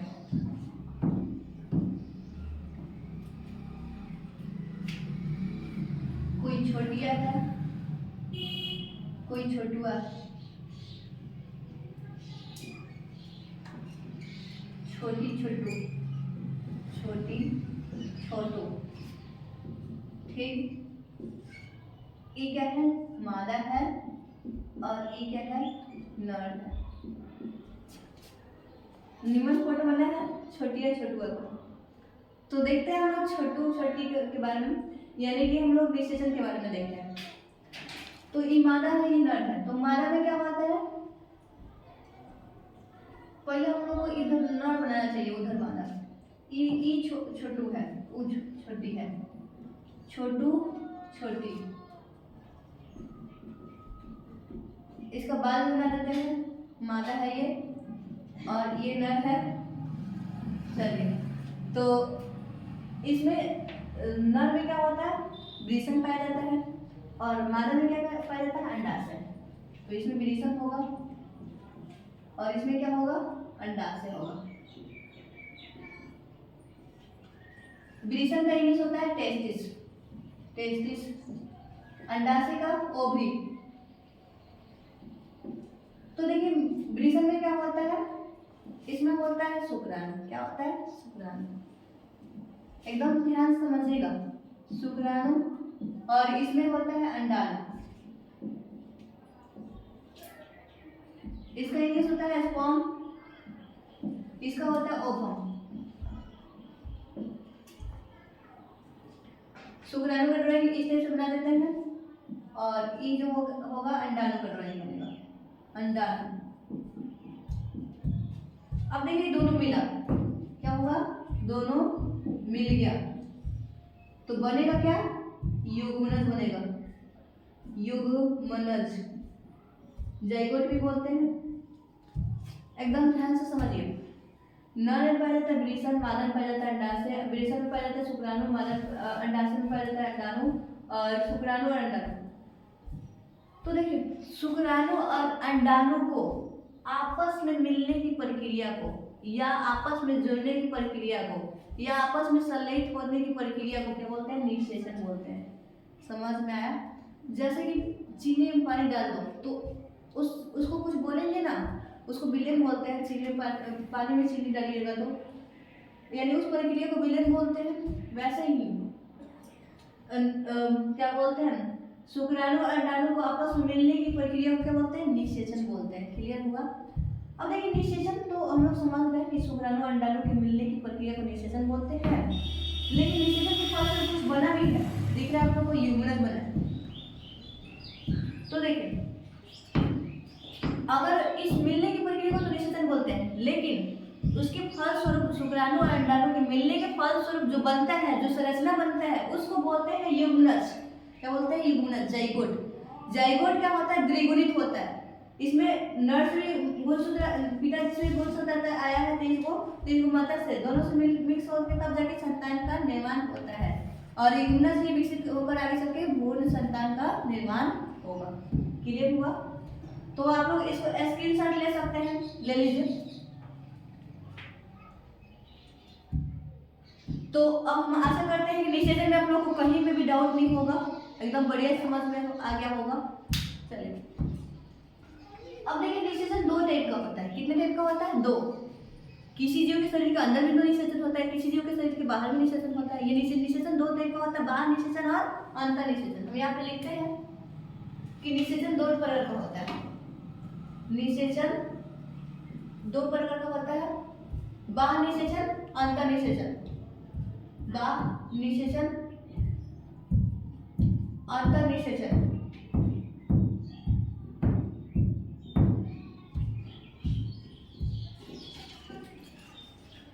इसका इंग्लिश होगा एक्सटर्नल फर्टिलाइजेशन, इंटरनल फर्टिलाइजेशन।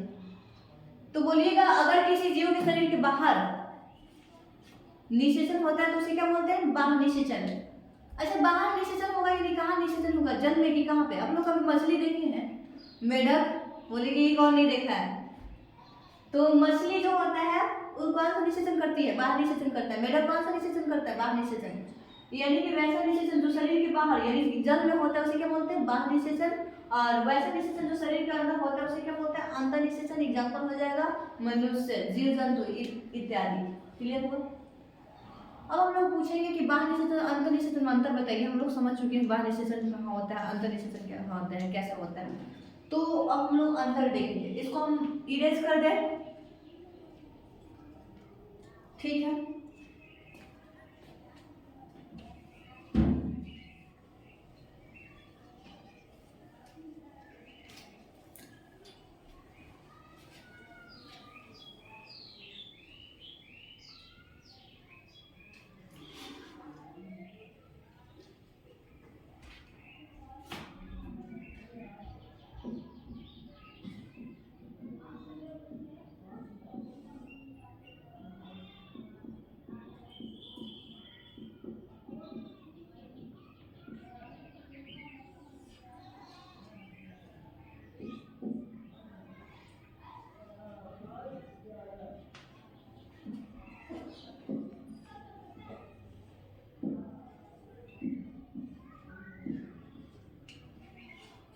देखिए बाह्य निषेचन क्या होता है, यह शरीर के बाहर होता है और यह शरीर के अंदर होता है। कोई का अंतर समझ में आया। और यह निषेचन शरीर के बाहर यानी जल में होता है, यह जल में नहीं होता है, शरीर के अंदर ही होता है। तीसरा समझिए, इसमें दोनों युग्मक यानी कि शुक्राणु और अंडाणु माध्यम में मुक्त होता है। माध्यम मतलब जल में आया होता है, यानी दोनों युग्मक माध्यम में मुक्त होता है। इसमें क्या होता है, केवल नर युग्मक माध्यम में आता है, बाकी मानव युग्मक वहीं पे रहता है। इसमें अधिक संख्या में युग्मक बनाने की आवश्यकता होती है और इसमें दोनों युग्मक अधिक संख्या में बनते हैं। इसमें केवल नर युग्मक अधिक संख्या में बनते हैं, मादा युग्मक खुद नहीं बनता है। अब देखिए इसमें जीवों का खतरा बना होता है, इसमें जीवों का खतरा नहीं बना रहता है। लेकिन अगर मान लीजिए कि कोई युग्मक मतलब कि अगर बाहर जल में नर युग्मक मादा युग्मक मुक्त हुआ है तो जरूरी है कि निषेचन हो ही जाएगा, नहीं भी हो सकता है।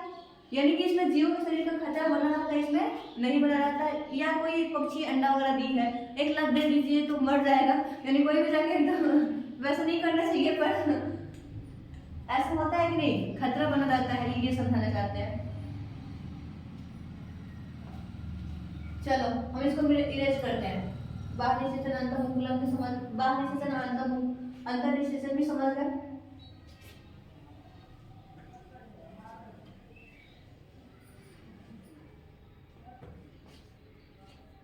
अब हम लोग समझेंगे निषेचन पश्च घटनाएं।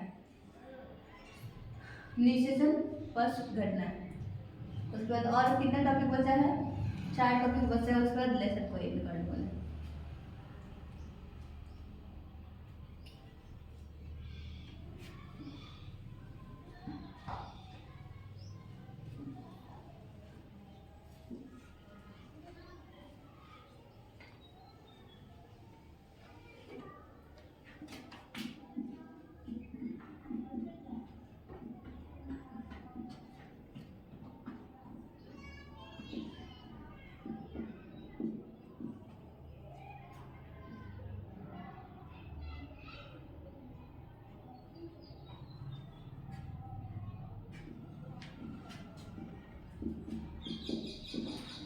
Post fertilisation,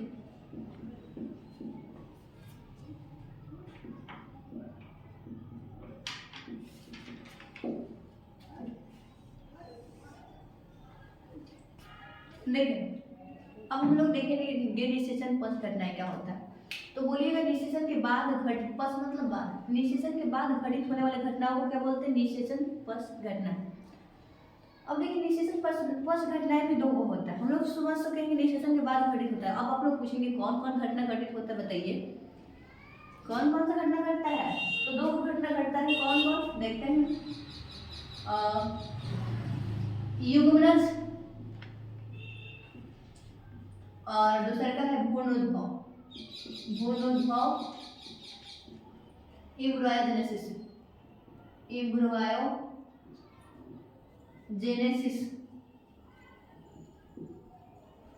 zygote.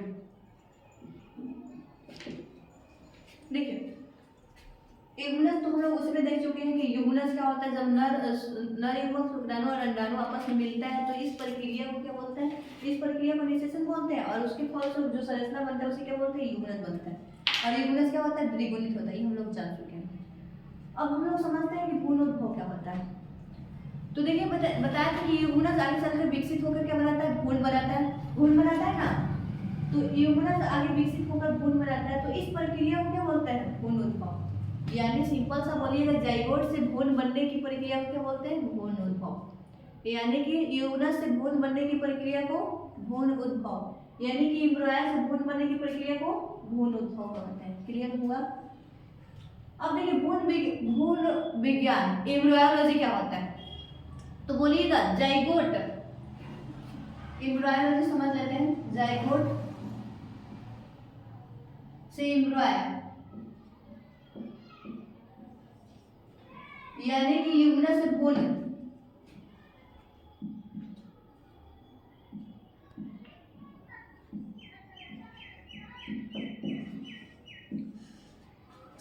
देखिए जाइगोट से भ्रूण डायरेक्ट बन जाएगा क्या, नहीं ना, जाइगोट से भ्रूण डायरेक्ट नहीं बनेगा।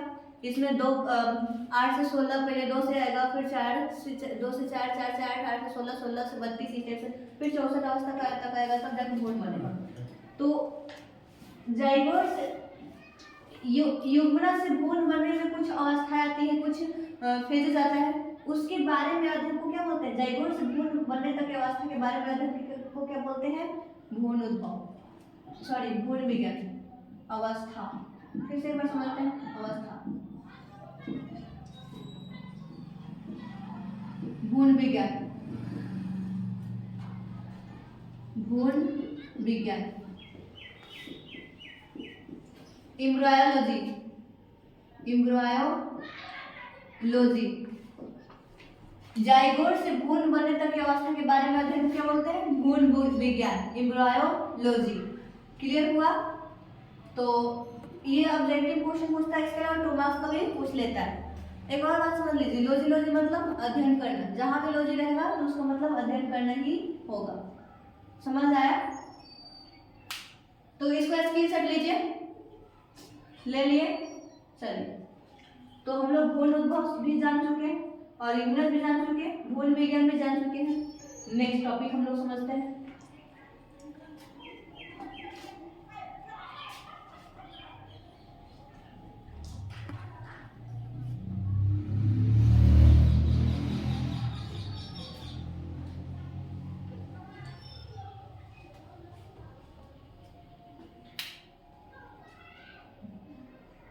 अब हम लोग देखेंगे शैवाल।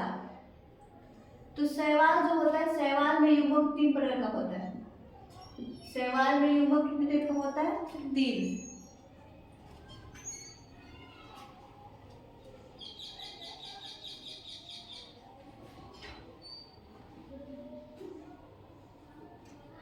देखिए कौन कौन, समयुग्मक, समयुग्मक,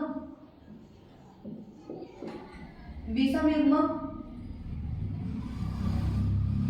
असमयुग्मक, असमयुग्मक, आइसोगेमस, आइसोगेमस, आइसोगेमिक, हेट्रोगेमिक, हेट्रोगेमिक, एंजियोगेमिक, एंजियोगेमिक। इसको ध्यान से समझिएगा, ये भी 2 मार्क्स का पूछता है। सवाल में युग्मक कितने टाइप का होता है, 3 टाइप का युग्मक होता है। कौन कौन, समयुग्मक, विषमयुग्मक, असमयुग्मक। देखिए समझते हैं। सम मतलब समान। देखिए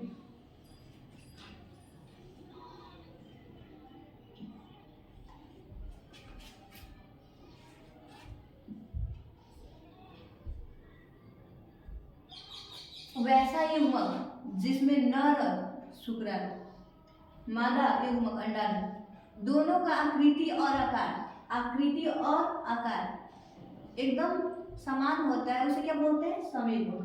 यानी कि एकदम आकृति भी समान होना चाहिए और आकार भी समान होना चाहिए। एक दूसरे पे रख दे तो बुझाए नहीं कौन नर युग्मक है कौन मादा युग्मक है। ऐसा भी होता है, पहचान में ही नहीं आएगा कौन नर युग्मक है कौन मादा युग्मक है। यानी कि वैसा युग्मक जिसमें नर युग्मक शुक्राणु और अंडाणु दोनों की आकृति और आकार दोनों समान होता है उसे क्या बोलते हैं, समयुग्मक। क्लियर हुआ? एग्जाम्पल हो जाएगा क्लेमाइडोनास में, एग्जाम्पल फिर हो जाएगा एस्पाइरोगाइडा में। तो एग्जाम्पल भी लिख देते हैं, क्लेमाइडोमोनास, क्लेमाइडोमोनास, माइडोमोनास, एस्पाइरोगाइडा, एस्पाइरोगाइडा, इसका हो जाएगा यूरोराइना, वालबक्स होगा, वालबक्स, इसका हो जाएगा यूडोराइना, यूडोराइना। तो देखिए समझिए, फिर सब लोगों को समझ में आया कि दोनों आकृति और आकार दोनों समान होता है। विषम में क्या होता है, आकृति एगो अलग होगा और एगो नर युग्मक ऐसे होगा, मादा युग्मक ऐसे होगा, यानी आकृति और आकार दोनों अलग अलग होता है, उसे क्या बोलते हैं, विषम युग्मक। और वैसे युग्मक जिसमें क्या होगा, आकृति तो समान होगा, जैसे दोनों गोलाकार, मान लीजिए सपोज दोनों गोलाकार है तो दोनों गोलाकार होगा, आकृति तो समान होगा, लेकिन एगो बड़ होगा एगो छोट होगा, उसे क्या बोलते हैं, असम युग्मक। आकृति समान किंतु आकार अलग अलग, उसे असम युग्मक कहते हैं। क्लियर हुआ? फिर समझो, सम युग्मक में क्या होगा, आकृति और आकार दोनों समान होता है। विषम युग्मक में क्या होता है, एगो आकृति और आकार दोनों अलग अलग होता है। और असम युग्मक में क्या होता है, आकृति तो समान होता है किंतु आकार अलग अलग होता है, उसे क्या बोलते हैं, असम युग्मक। क्लियर हुआ? चलो हम लोग इसको भी समझ लिए, आप लोग स्क्रीनशॉट ले लीजिए, ठीक है, आप लोग ले लिए।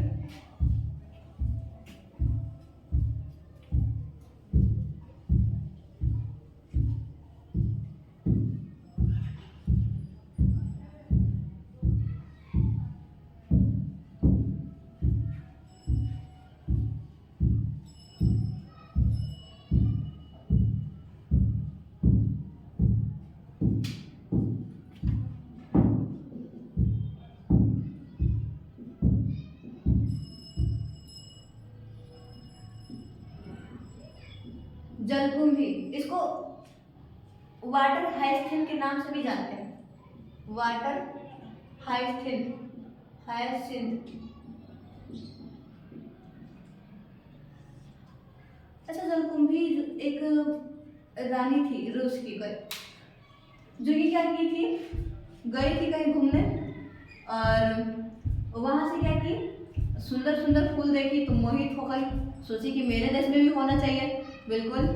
तो क्या हुआ, मोहित हो गई और फिर उसको सुंदर सुंदर फूल को लेके आई और अपने देश में भी उगा दी, यानी कि बंगाल में उगा दी। तो क्या हुआ, धीरे धीरे पूरा फैलते फैलते पूरे जल में छप गया और पूरा छप के पूरा जल के जितना भी मछली वगैरह जलीय जीव था उसको मतलब उसमें जो सब मर गए। यानी क्या हुआ, जलकुंभी क्या होता है, वो पूरे जलाशय में फैल गया था, आतंक सा मचा दिया था। तो देखिए इसको समझिए, जलकुंभी एक खरपतवार है कि इसको भारत देश में इसलिए लाया गया था कि इसका सुंदर फूल था, सुंदर फूल देख के मोहित हो गया लोग और फिर लाया इसको। अभी नहीं जानते थे लोग कि सुंदर देख के कुछ अलग आतंकवाद फैला देगा। तो जलकुंभी एक खरपतवार है जिसको मात्र सुंदर फूल के कारण लाया गया था भारत में। और ये जो होता है पूरे जलाशय में देखिए, लेकिन जलकुंभी जो होता है स्थिर जल में तेजी से विकास करता है। किस जल में? स्थिर जल में, गतिशील जल में नहीं। जलकुंभी स्थिर जल में तेजी से विकास करके और पूरे जलाशय में फैल जाता है, जिससे कि क्या होता है, उसमें जलीय जीव जो होते हैं वो मर जाते हैं।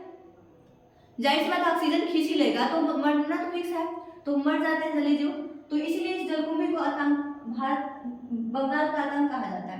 क्वेश्चन पूछता है टॉमस का कि जलकुंभी को बंगाल का आतंकवाद क्यों कहा जाता है? तो बोलिएगा, जलकुंभी एक खरपतवार है जो कि क्या होता है, पूरे जलाशय में तेजी से वृद्धि स्थिर जल में तेजी से वृद्धि करके और विकास करके पूरे जलाशय में फैल जाता है, जिससे जलीय और उसमें जल में उपस्थित ऑक्सीजन को खींच लेता है, जिससे जलीय जीव की मृत्यु हो जाती है। इसी वजह से जलकुंभी को बंगाल का आतंक कहा जाता है। ऑब्जेक्टिव क्वेश्चन पूछता है कि जलकुंभी को कहाँ का आतंक कहा जाता है, तो बंगाल का। चाहे निम्नलिखित में कौन किसे बंगाल का आतंक कहा जाता है? ऑप्शन ए में रहेगा जलकुंभी, बी में कमल, सी में गुलाब, डी में सभी। राइट आंसर क्या होगा? जलकुंभी। क्लियर हुआ? तो जलकुंभी भी क्लियर हो गया। और देखिए ये 2000 जलकुंभी जो होता है 8 माह में 8 माह में वृद्धि कर लेता है पूरी तरह से। नेक्स्ट समझिए ऋतुस्राव चक्र क्या होता है। ऋतुस्राव चक्र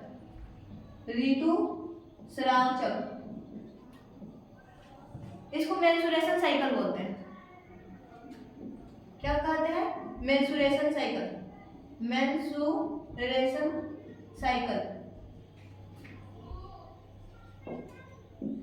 अच्छा, ऋतुस्राव चक्र क्या होता है? तो आप लोग बंदर देखे हैं, चिंपैंजी देखे हैं, कॉपी देखे हैं, मनुष्य देखे हैं, सब एक ही जैसा दिखता है कि नहीं? थोड़ा बहुत तो दिखता है। तो प्राइमेट हम लोग कौन से समूह में आते हैं? प्राइमेट समूह के अंदर। यानी प्राइमेट जीवों के अंदर पाए जाने वाले चक्र को क्या बोलते हैं? ऋतुस्राव चक्र। एग्जाम्पल हो जाएगा चिंपैंजी, कपी, मनुष्य, गोरिल्ला, बंदर, ये सब में कौन सा चक्र होता है? ऋतुस्राव चक्र होता है। क्लियर हुआ? अब हम लोग समझते हैं मध्य चक्र। मध्य चक्र क्या होता है? नॉन प्राइमेट जीव, इसका इंग्लिश होता है ऑस्टर साइकिल। नॉन प्राइमेट जीव जैसे कि गाय, भैंस, बकरी इत्यादि में पाए जाने वाले चक्र को क्या बोलते हैं? मध्य चक्र बोलते हैं। ठीक है, तो धन्यवाद, बाय बाय। आज के लिए बस इतना ही, मिलते हैं नेक्स्ट चैप्टर के साथ। तो